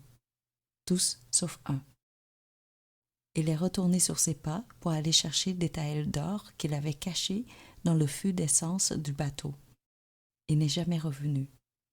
Peut-être que les taëls l'ont fait couler. Peut-être qu'ils étaient trop lourds à porter. Ou alors le courant l'a avalé pour le punir d'avoir regardé en arrière ou pour nous rappeler qu'il ne faut jamais regretter ce qu'on a laissé derrière soi. Ce souvenir explique certainement pourquoi je ne quitte jamais un endroit avec plus d'une valise. J'emporte seulement des livres avec moi. Le reste ne réussit jamais à devenir véritablement mien. Je dors aussi bien dans le lit d'un hôtel, d'une chambre d'amis ou d'un inconnu que dans mon propre lit. En fait, je suis toujours heureuse de déménager, ainsi j'ai l'occasion d'alléger mes biens, de délaisser certains objets afin que ma mémoire puisse devenir réellement sélective, qu'elle puisse se souvenir uniquement des images qui restent lumineuses derrière les paupières fermées. Je préfère me souvenir de mes chatouillements intérieurs, de mes étourdissements, de mes chavirements, de mes hésitations, de mes changements, de mes manquements. Je les préfère puisque je peux les modeler selon la couleur du temps, alors qu'un objet reste inflexible, figé, encombrant. J'aime les hommes de la même manière, sans désirer qu'ils deviennent miens. Ainsi, je leur suis une parmi d'autres, sans rôle à jouer, sans exister. Je n'ai pas besoin de leur présence, parce que les gens absents ne me manquent pas. Ils sont toujours remplacés ou remplaçables. S'ils ne le sont pas, mes sentiments pour eux le sont. Pour cette raison, je préfère les hommes mariés aux mains habillées de jonc. J'aime ces mains sur mon corps, sur mes seins. Je les aime parce que, malgré le mélange des odeurs, malgré la moiteur de leur peau sur la mienne, malgré l'ivresse parfois, ces annulaires historiés me gardent éloignée, à l'écart, dans l'ombre. J'oublie les détails de mes sentiments entourant les rencontres. Cependant, je me souviens des gestes éphémères, comme l'effleurement du doigt de Guillaume sur mon petit orteil gauche pour y dessiner le G de son prénom, de la goutte de sueur tombée du menton de Michael sur ma première vertèbre lombaire, de la cavité qui se trouve au bas du sternum de Simon, qui m'a dit que si je murmurais dans le puits de ce pectus excavatum, mes mots résonneraient jusqu'à son cœur. À travers les années, j'ai recueilli un battement de cils de l'un, une mèche rebelle de l'autre, des leçons de certains, des silences de plusieurs, un après-midi par-ci, une idée par-là, pour en faire un seul amant parce que j'ai négligé de mémoriser le visage de chacun. Ensemble, ces hommes m'ont appris à devenir amoureuse, à être une amoureuse, à désirer l'état amoureux. Cependant, ce sont mes enfants qui m'ont enseigné le verbe aimer, qui l'ont défini. Si j'avais su ce qu'était aimer, je n'aurais pas eu d'enfant. Car une fois qu'on aime pour toujours, comme belle tante 2, la femme d'oncle 2, qui ne peut cesser d'aimer son fils joueur, ce fils qui brûle la fortune de la famille comme un pyromane. Plus jeune, j'ai vu belle tante 2 se prosterner devant Bouddha, devant Jésus, devant son fils, pour le supplier de ne plus partir pendant des mois, de ne plus lui revenir au bout de ces mois d'absence, escorté d'hommes munis d'un couteau placé sur sa gorge. Avant que je devienne mère, je ne comprenais pas comment elle, une femme d'affaires, aux mains en poing, au regard vif, à la langue tranchante, pouvait croire toutes les histoires et promesses mensongères de son fils joueur. Lors de ma récente visite à Saigon, elle m'a dit qu'elle devait avoir été une grande criminelle dans sa vie antérieure pour être obligée, dans cette vie-ci, de croire continuellement les tromperies de son propre fils. Elle voudrait arrêter d'aimer. Elle était fatiguée d'aimer. Parce que je suis devenue mère, je lui ai aussi menti en taisant la nuit où ce fils à elle a pris ma main d'enfant pour l'entourer autour de son sexe de jeune adulte Et l'autre nuit, où il s'est glissé à l'intérieur de la moustiquaire de tante Seth, celle qui est déficiente, sans défense. Je me suis tue pour que belle tante 2, vieillissante, vidée, ne meure pas à force d'avoir aimé.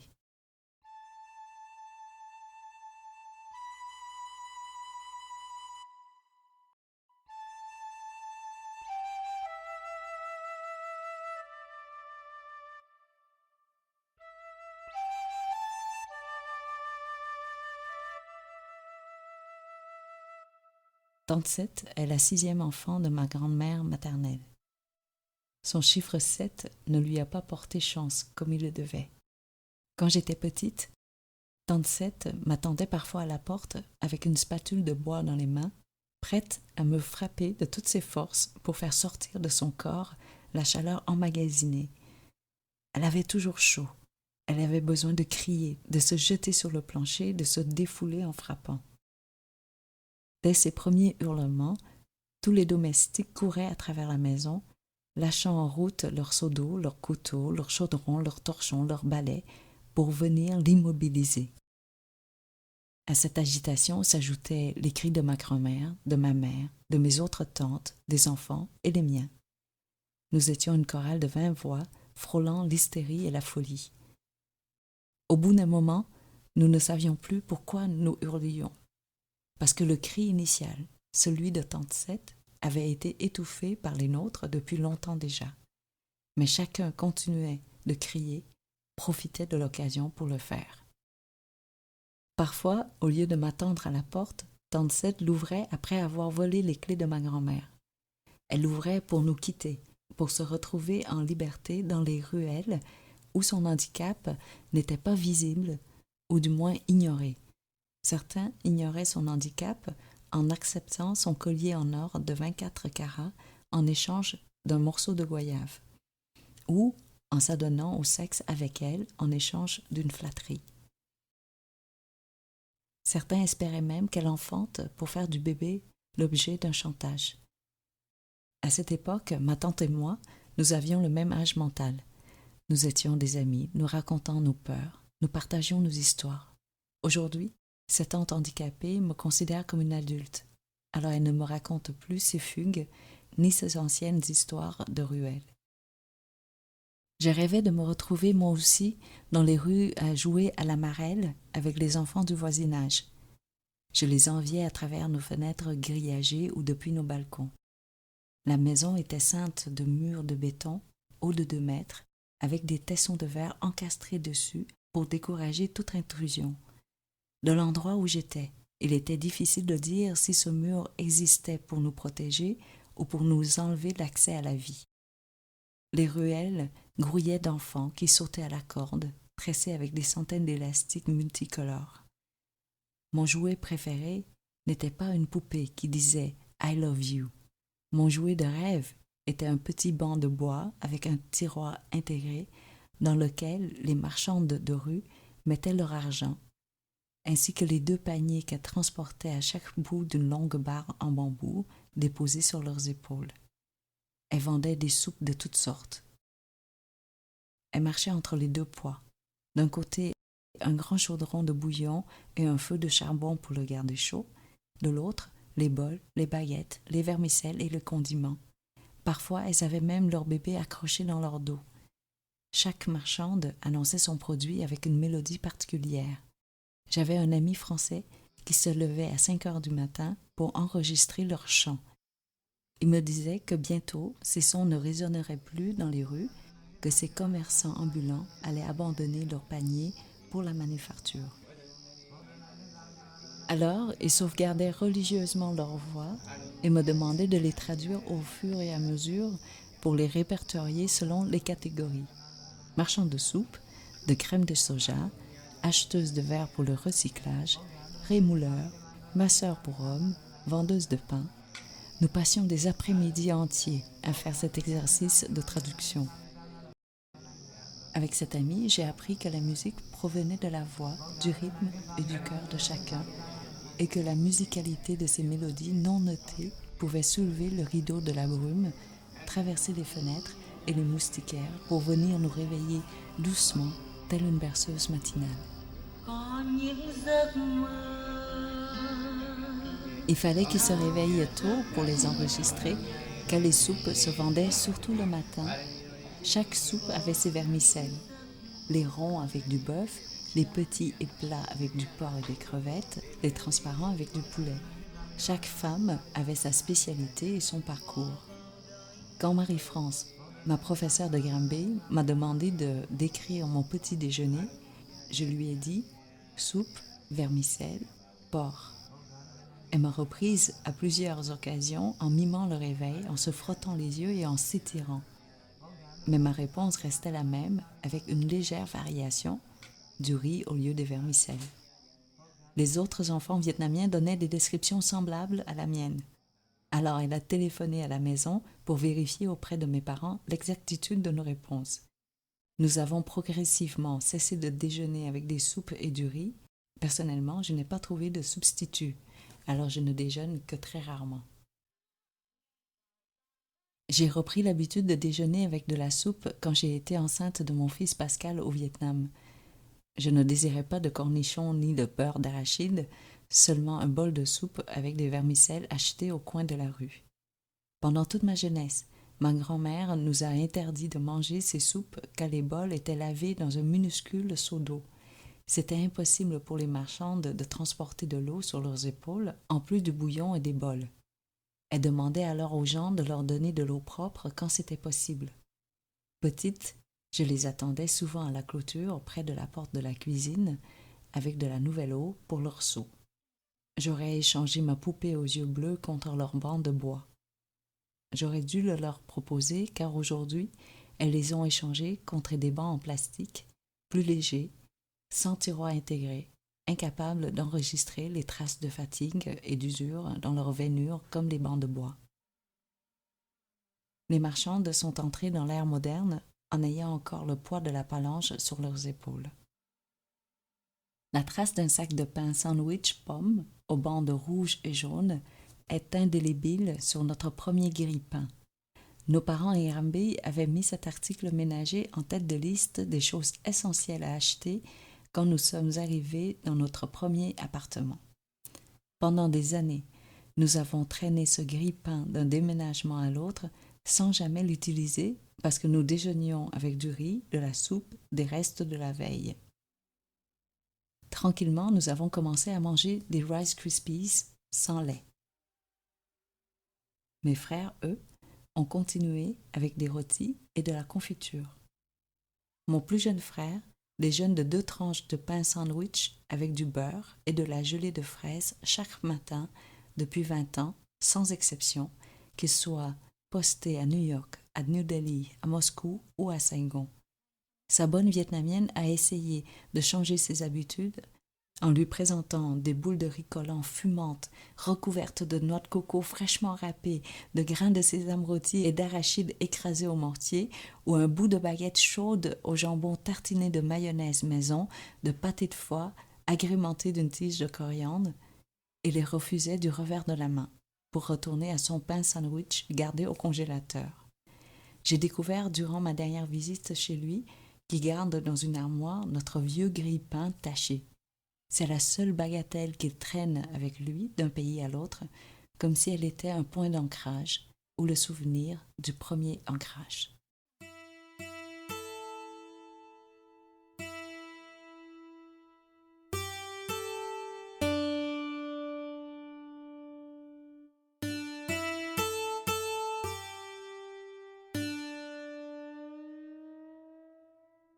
J'ai découvert mon point d'ancrage quand je suis allée accueillir Guillaume à l'aéroport de Hanoï. Le parfum de l'assouplissant Bounce de son t-shirt m'a fait pleurer. Pendant 14 jours, j'ai dormi avec un vêtement de Guillaume sur mon oreiller. Guillaume, de son côté, était ébloui par le parfum des jacquiers, des ramboutans, des kumquats, des durians, des caramboles, des courges amères, des crabes des champs, des crevettes séchées, des lys, des lotus, des herbes. Il est allé à plusieurs reprises au marché de nuit où les légumes, les fruits, les fleurs s'échangeaient entre les paniers des marchands qui négociaient entre eux dans un chaos bruyant et contrôlé, comme sur un plancher de bourse. J'accompagnais Guillaume dans ce marché de nuit toujours avec un de ces pulls par-dessus ma chemise, parce que j'avais découvert que mon chez-moi se résumait à cette odeur ordinaire, simple, banale du quotidien nord-américain. Je n'avais pas d'adresse civique à moi nulle part. Je vivais dans un appartement du bureau à Hanoï. Mes livres étaient entreposés chez Tante Huit, mes diplômes chez mes parents à Montréal, mes photos chez mes frères, mes manteaux d'hiver chez mon ancienne colocataire.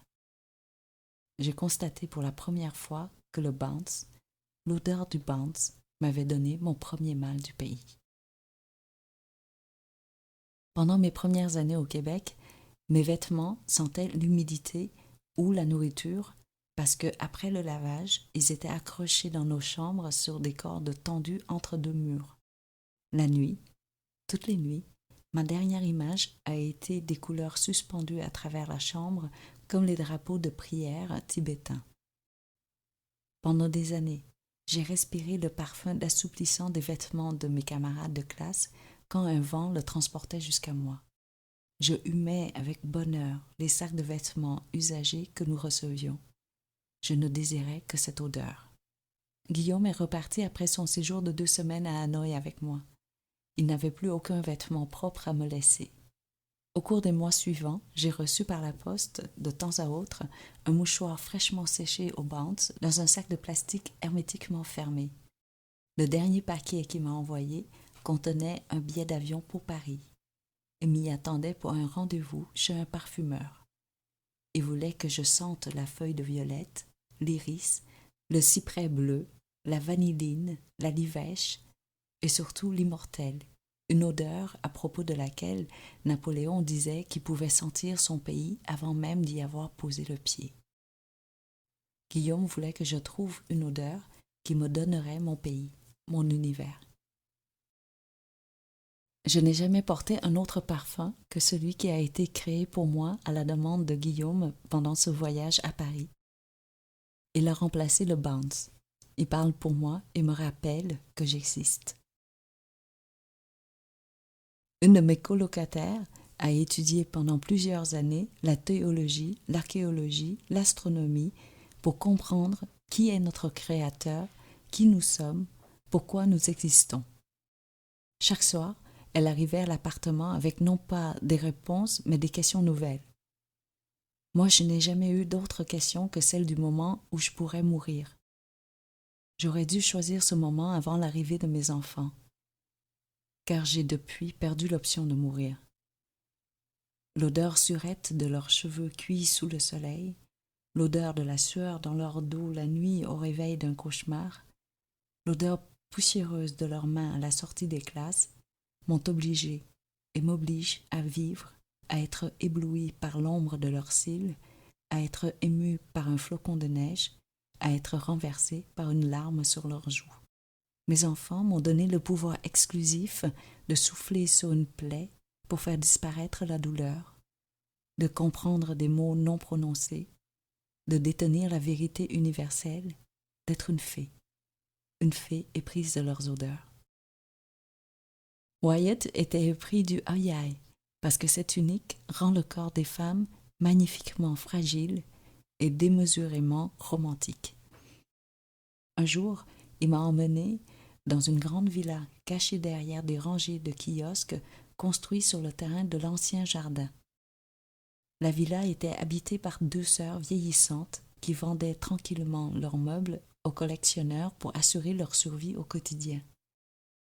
Wyatt était leur client le plus fidèle, alors nous avons été invités à nous reposer sur un grand lit de jour en bois d'acajou, semblable à celui de mon grand-père paternel, en déposant notre tête sur les coussins en céramique des anciens fumeurs d'opium. La propriétaire nous a apporté du thé et des lamelles de gingembre confit. Une légère brise a soulevé les pans de son aïe quand elle s'est penchée pour déposer les tasses entre Wyatt et moi. Bien qu'elle ait eu 60 ans, la sensualité de son aïe nous atteignit. Le centimètre carré de peau qui s'y est révélé se moquait des ravages du temps et continuait à faire chavirer. Wyatt disait que ce minuscule espace était son triangle d'or, son îlot de bonheur, son Vietnam à lui. Il m'a soufflé entre 2 gorgées de thé. It steers my soul. Les soldats du Nord ont également été troublés par ce triangle de peau quand ils sont arrivés à Saigon. Ils ont été perturbés par la sortie des lycéennes en hawaï blanc, jaillissant de leur cours d'école comme des papillons au printemps. Alors ils ont interdit le port de cette robe. Ils l'ont proscrite aussi parce qu'elle ternissait l'héroïsme des femmes en képi vert que l'on voyait sur les panneaux gigantesques à tous les coins de rue, avec leurs chemises kaki aux manches retroussées et leurs bras musclés. Ils ont eu raison de bannir cette robe. Il fallait 3 fois plus de temps pour la boutonner que pour l'enlever. Un seul mouvement brusque suffisait pour que les boutons à pression sautent et s'ouvrent. Ma grand-mère, elle, mettait non pas 3, mais 10 fois plus de temps à enfiler cette tunique, car après avoir accouché les 10 enfants, il fallait sculpter son corps, le redessiner avec une gaine aux 30 crochets pour respecter la coupe cintrée de cette robe hypocritement pudique et trompeusement candide.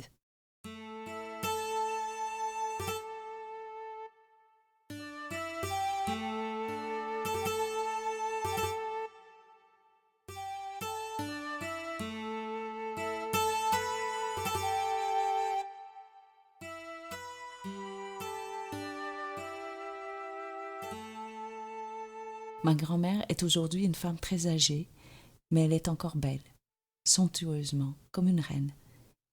Quand elle était dans la quarantaine, installée dans son salon à Saigon, elle portait à elle seule l'aura d'une époque de beauté et de luxe extrême. Chaque matin, une cohorte de marchands attendait à la porte pour lui présenter leurs trouvailles. La plupart des vendeurs connaissaient déjà ses besoins.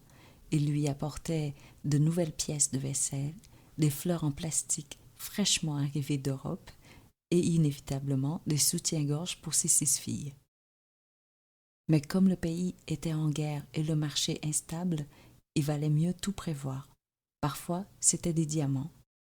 Toutes les femmes vietnamiennes de notre entourage possédaient une loupe à diamants. J'avais appris dès mon jeune âge à repérer les inclusions dans les diamants, parce que c'était une habileté nécessaire à la gestion des finances familiales. Le système bancaire était fragile et éphémère, alors il fallait maîtriser l'art de l'achat et de la vente de l'or et des diamants pour gérer les épargnes. Ma grand-mère passait des journées entières à faire des courses sans jamais se déplacer. Au milieu des visites de ces marchands, elle recevait aussi des amis ou des serviteurs en quête d'emploi. Les journées de ma grand-mère étaient toujours remplies par ses tâches quotidiennes.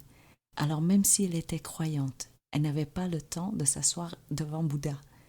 Après que les marchés eurent été vidés de marchandises et de marchands, après que ses colocataires communistes lui eurent enlevé le contenu de son coffre-fort et ses écharpes en dentelle, elle a appris à s'habiller avec le long kimono gris porté par les fidèles. Malgré ses cheveux poivre et sel, tout simplement lissés et attachés en boule juste au-dessus de la nuque, elle restait magistralement belle. Elle répétait ses prières à toute heure de la journée, dans la fumée des tiges d'encens, attendant des nouvelles de ses enfants partis en mer. Elle a laissé ses 2 plus jeunes enfants, un garçon et une fille, partir avec sa mère malgré l'incertitude.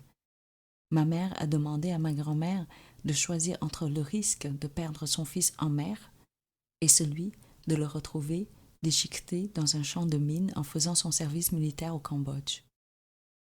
Il fallait choisir en cachette, sans hésiter, sans trembler, sans transpirer. C'est peut-être pour contrôler cette peur qu'elle s'est mise à la prière. C'est peut-être pour s'enivrer avec la fumée d'encens qu'elle n'a plus quitté l'hôtel. À Hanoï, j'avais une voisine en face qui priait aussi tous les matins à l'aube pendant des heures. Mais contrairement à ma grand-mère, les fenêtres en latte de bambou de sa chambre donnaient directement sur la rue. Son mantra et ses frappes régulières et incessantes sur son bloc de bois envahissaient tout le quartier. Au début, je voulais déménager, porter plainte, ou même voler sa cloche pour la mettre en morceaux.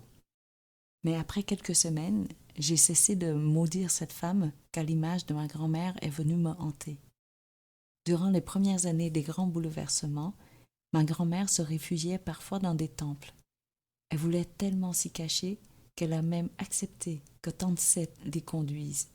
Tante Seth ne savait pas conduire une mobilette, parce que personne ne lui avait montré, et surtout parce qu'elle n'était pas censée sortir de la maison. Mais les règles avaient été réécrites depuis le chambardement structurel de sa vie et de la vie en général. Ma tante handicapée a trouvé dans cet éclatement du noyau familial une certaine liberté et aussi une occasion pour grandir. C'est dans ce contexte qu'elle a fait démarrer la seule mobilette qui restait dans la cour. Pour la première fois de sa vie, ma grand-mère a enfourché un tel véhicule. Ma tante a commencé ainsi à rouler, sans changer de vitesse, sans même s'arrêter au feu rouge. Elle m'a raconté plus tard que lorsqu'elle voyait un feu de circulation, elle fermait les yeux. Ma grand-mère, elle, les mains sur les épaules de sa fille, priait. J'aurais voulu que ma tante Seth me raconte aussi son accouchement chez les sœurs. Je ne sais pas si elle est au courant que le fils adoptif de tante 4 est en fait le sien. Moi, je ne sais pas comment je l'ai su. Peut-être parce que les enfants écoutaient aux portes à travers le trou de la serrure sans que les adultes s'en aperçoivent. Ou peut-être parce que les adultes ne remarquaient pas toujours la présence des enfants. Les parents n'avaient pas besoin de garder un œil sur leurs enfants, ils comptaient sur la surveillance de leurs nourrices. Mais les parents oubliaient parfois que les nourrices étaient des jeunes filles. Elles avaient des envies comme eux, elles aimaient attirer le regard du chauffeur et le sourire du couturier, elles aimaient rêver pendant un instant en se regardant dans le miroir, qu'elle faisait elle aussi partie de la toile de fond qui s'y reflétait.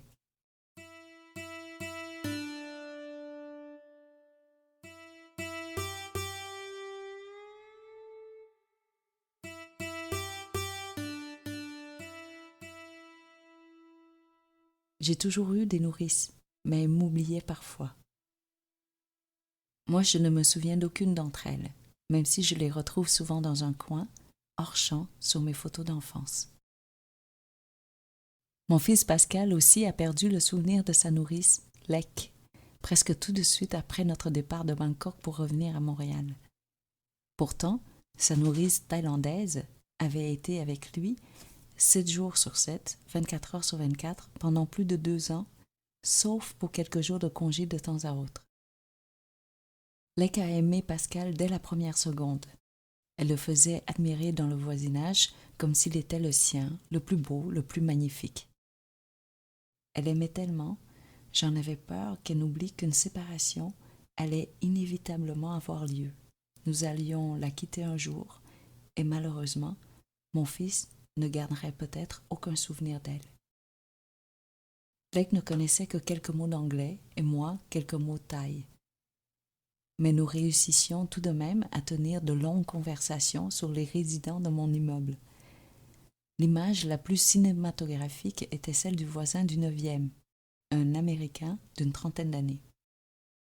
Un soir, il est rentré de son travail pour découvrir son appartement couvert de plumes et de mousse.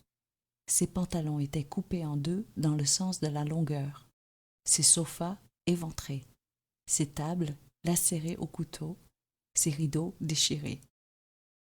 Tout avait été coupé en morceaux par la maîtresse mensuelle qu'il avait remerciée après 3 mois de service.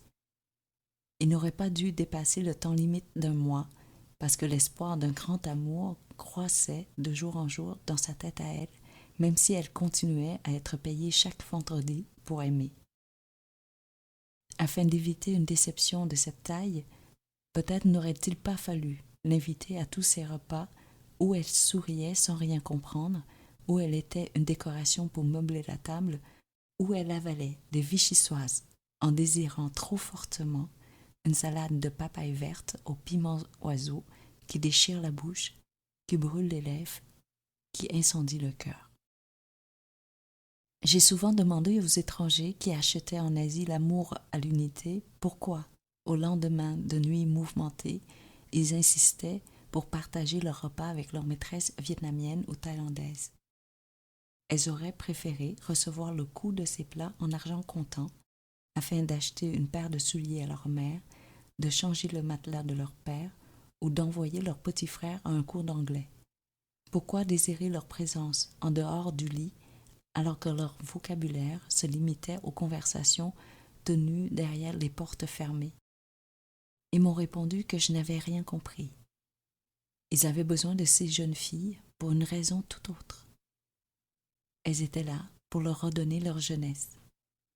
Quand ils regardaient ces jeunes filles, ils se voyaient eux-mêmes jeunes, pleins de rêves et de possibilités.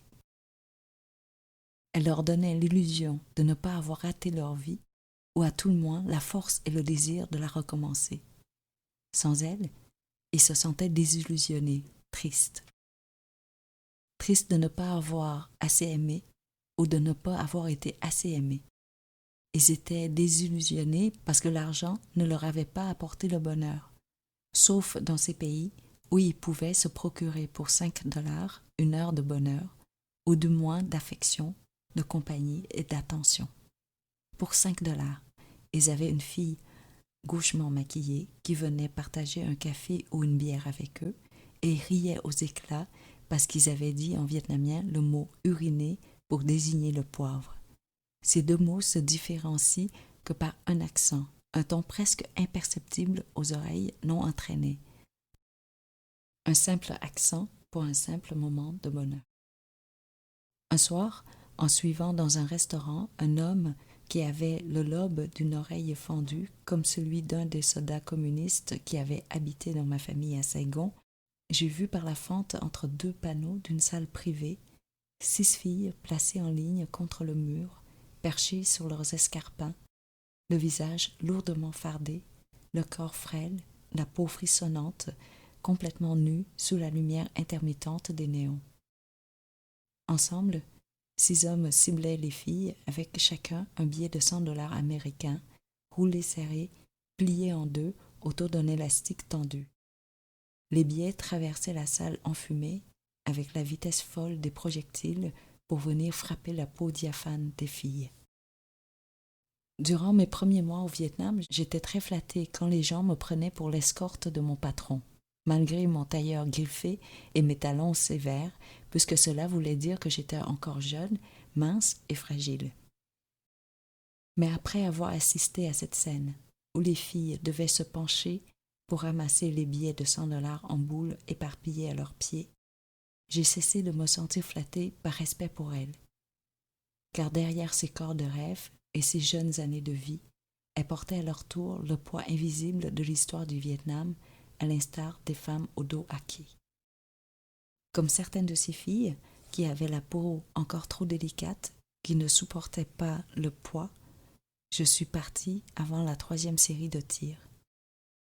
J'ai quitté ce restaurant les oreilles assourdies, non par le bruit du choc entre les verres d'alcool, mais par l'imperceptible bruit du choc des billets contre leur peau. J'ai quitté ce restaurant avec en tête la résonance du silence stoïque des filles qui y restaient, qui avaient la force de défier la décadence, qui dépouillait l'argent de son pouvoir, qui devenait intouchable, invincible.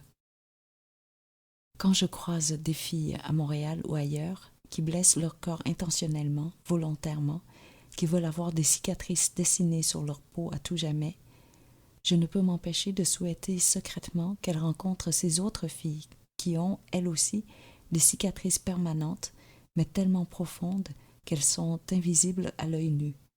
J'aimerais les mettre face à face pour les entendre faire la comparaison entre une cicatrice désirée et une cicatrice infligée, l'une payée, l'autre payante, l'une visible, l'autre impénétrable, l'une à fleur de peau, l'autre insondable, l'une dessinée, l'autre informe.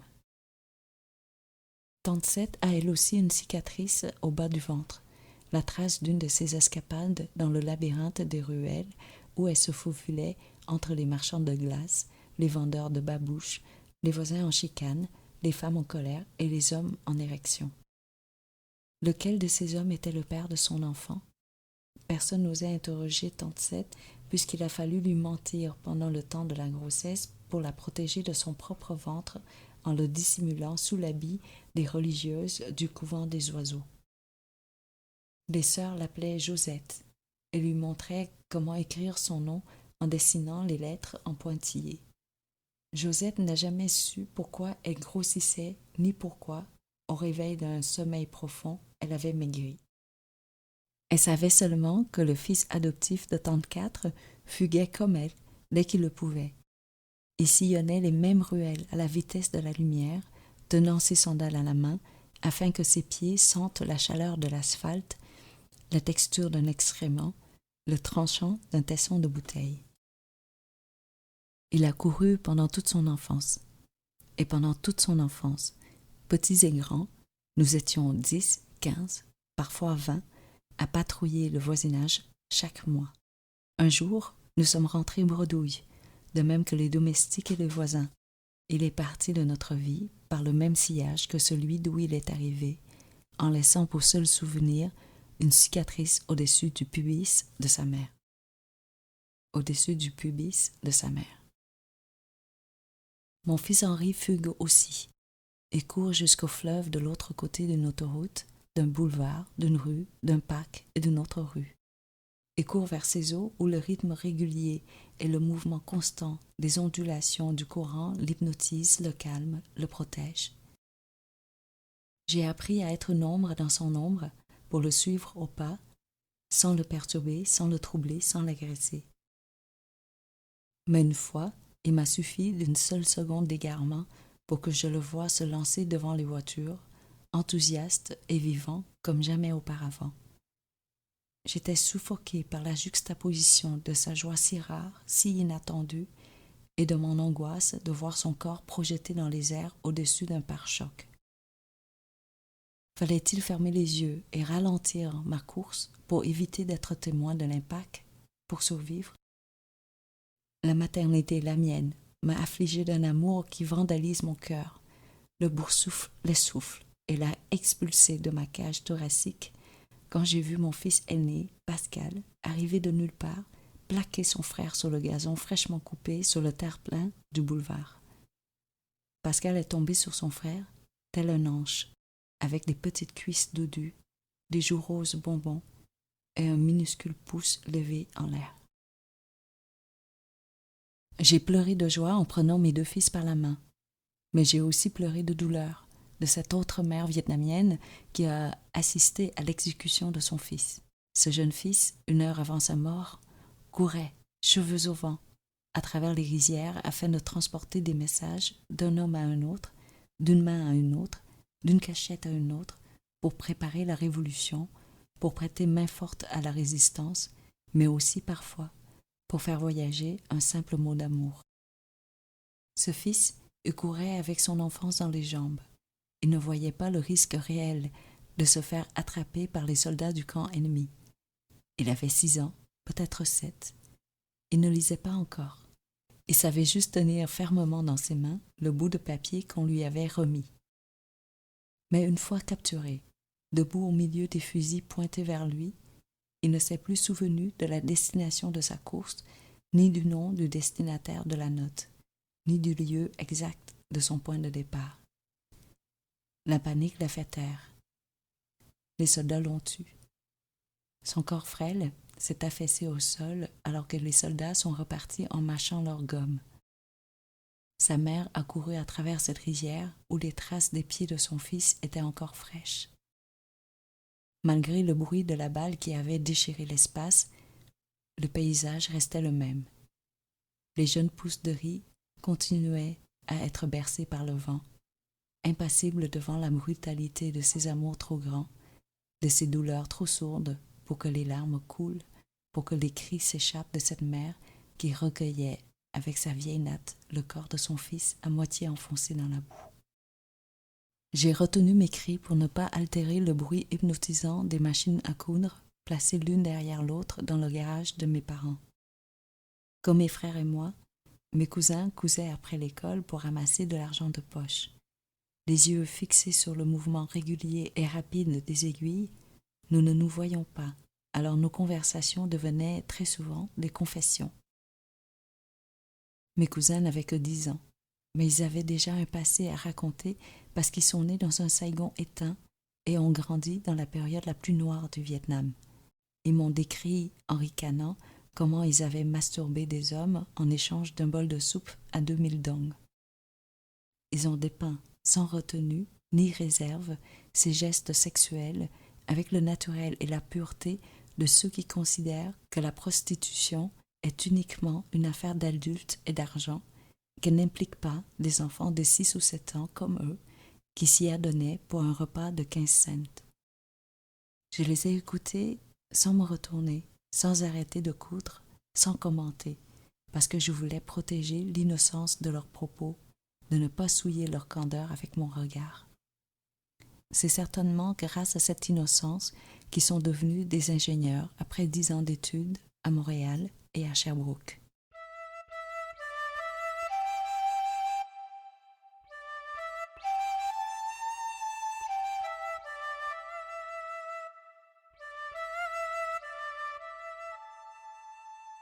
Au retour d'un voyage, pour déposer mes cousins à l'université de Sherbrooke, un Vietnamien m'a abordé dans une station d'essence parce qu'il avait reconnu mes cicatrices de vaccin.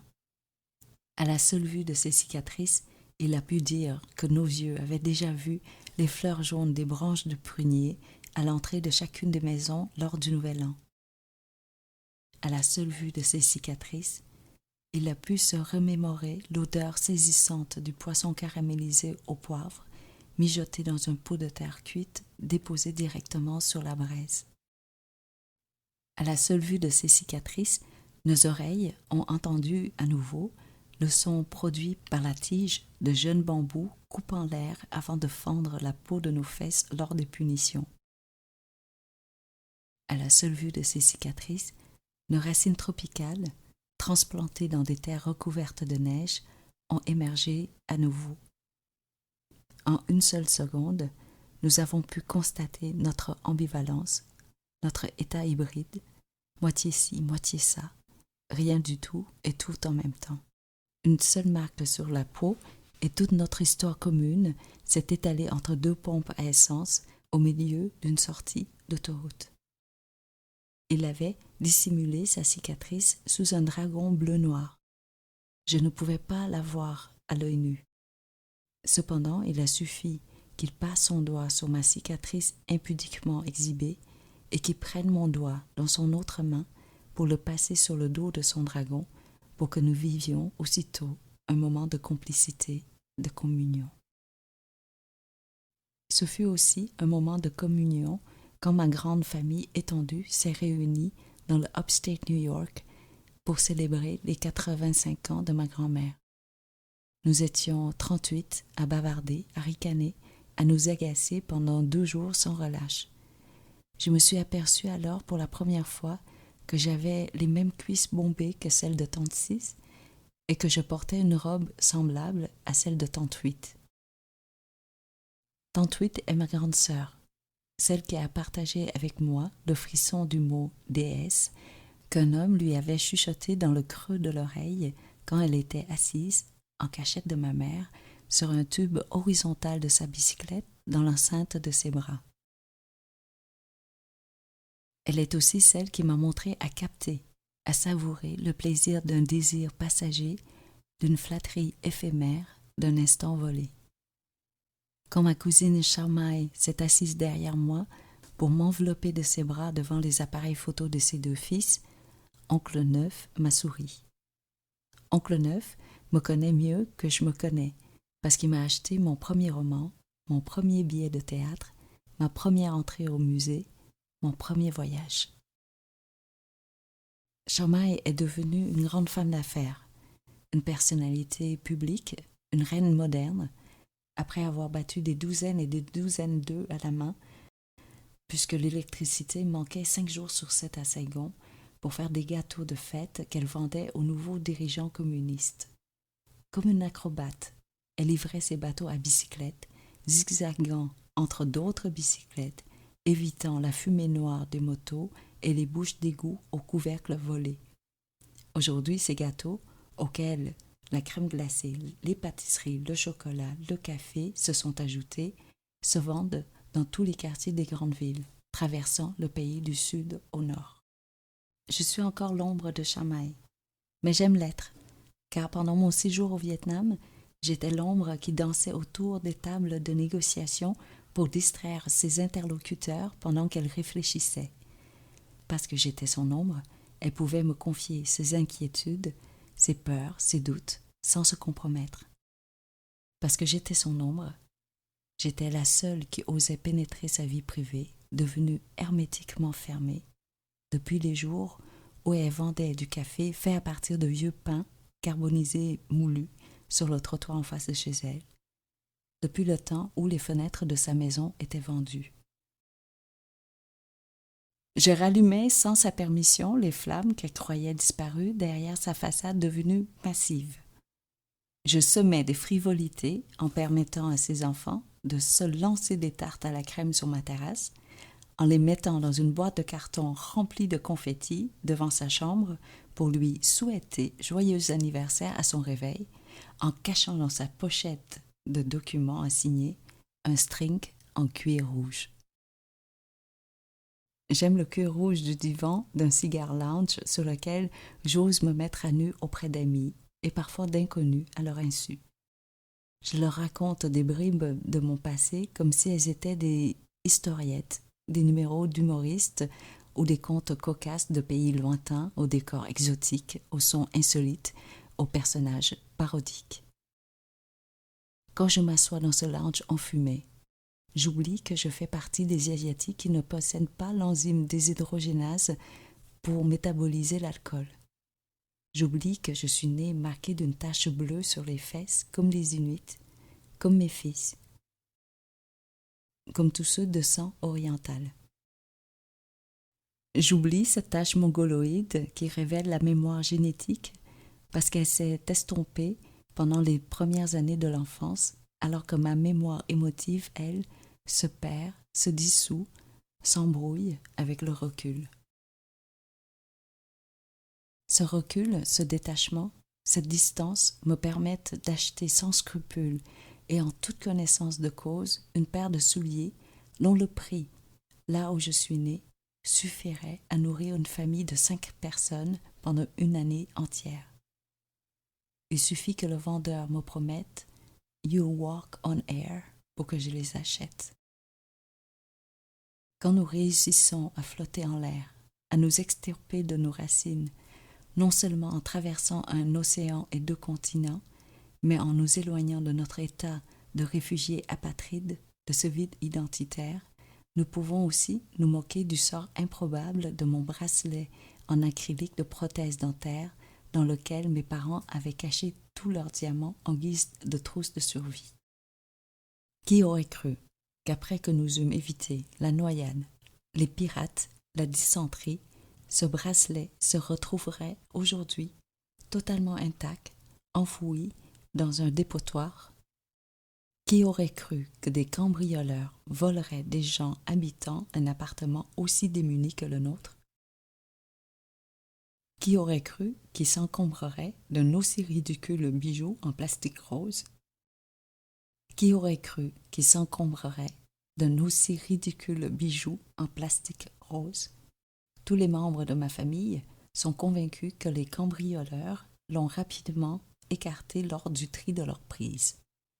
Alors peut-être qu'un jour, dans des milliers d'années, un archéologue se demandera pourquoi les diamants sont placés ainsi en cercle dans la terre. Il interprétera peut-être cela comme un rite religieux et les diamants une offrande mystérieuse comme tous ces taels d'or découverts en quantité étonnante dans les fonds marins du sud-est asiatique. Absolument plus personne ne connaîtra la vraie histoire de ce bracelet rose une fois que l'acrylique se sera décomposé en poussière, une fois que les années se seront accumulées en milliers, en centaines de strates, car après seulement 30 ans, je ne nous reconnais déjà plus que par fragments, par cicatrices, par lueurs. En 30 ans, Chiang a ressurgi comme un phénix renaissant de ses cendres, tout comme le Vietnam de son rideau de fer et mes parents des cuvettes de toilette d'école. Seuls, autant qu'ensemble, tous ces personnages de mon passé ont secoué la crasse accumulée sur leur dos afin de déployer leurs ailes au plumage rouge et or avant de s'élancer vivement vers le grand espace bleu, décorant ainsi le ciel de mes enfants, leur dévoilant qu'un horizon en cache toujours un autre et qu'il en est ainsi jusqu'à l'infini, jusqu'à l'indicible beauté du renouveau, jusqu'à l'impalpable ravissement. Quant à moi, il en est ainsi jusqu'à la possibilité de ce livre, jusqu'à cet instant où mes mots glissent sur la courbe de vos lèvres, jusqu'à ces feuilles blanches qui tolèrent mon sillage, ou plutôt le sillage de ceux qui ont marché devant moi, pour moi. Je me suis avancée dans la trace de leurs pas, comme dans un rêve éveillé où le parfum d'une pivoine éclose n'est plus une odeur, mais un épanouissement, où le rouge profond d'une feuille d'érable à l'automne n'est plus une couleur, mais une grâce, où un pays n'est plus un lieu, mais une berceuse, et aussi où une main tendue n'est plus un geste, mais un moment d'amour prolongé jusqu'au sommeil, jusqu'au réveil, jusqu'au quotidien.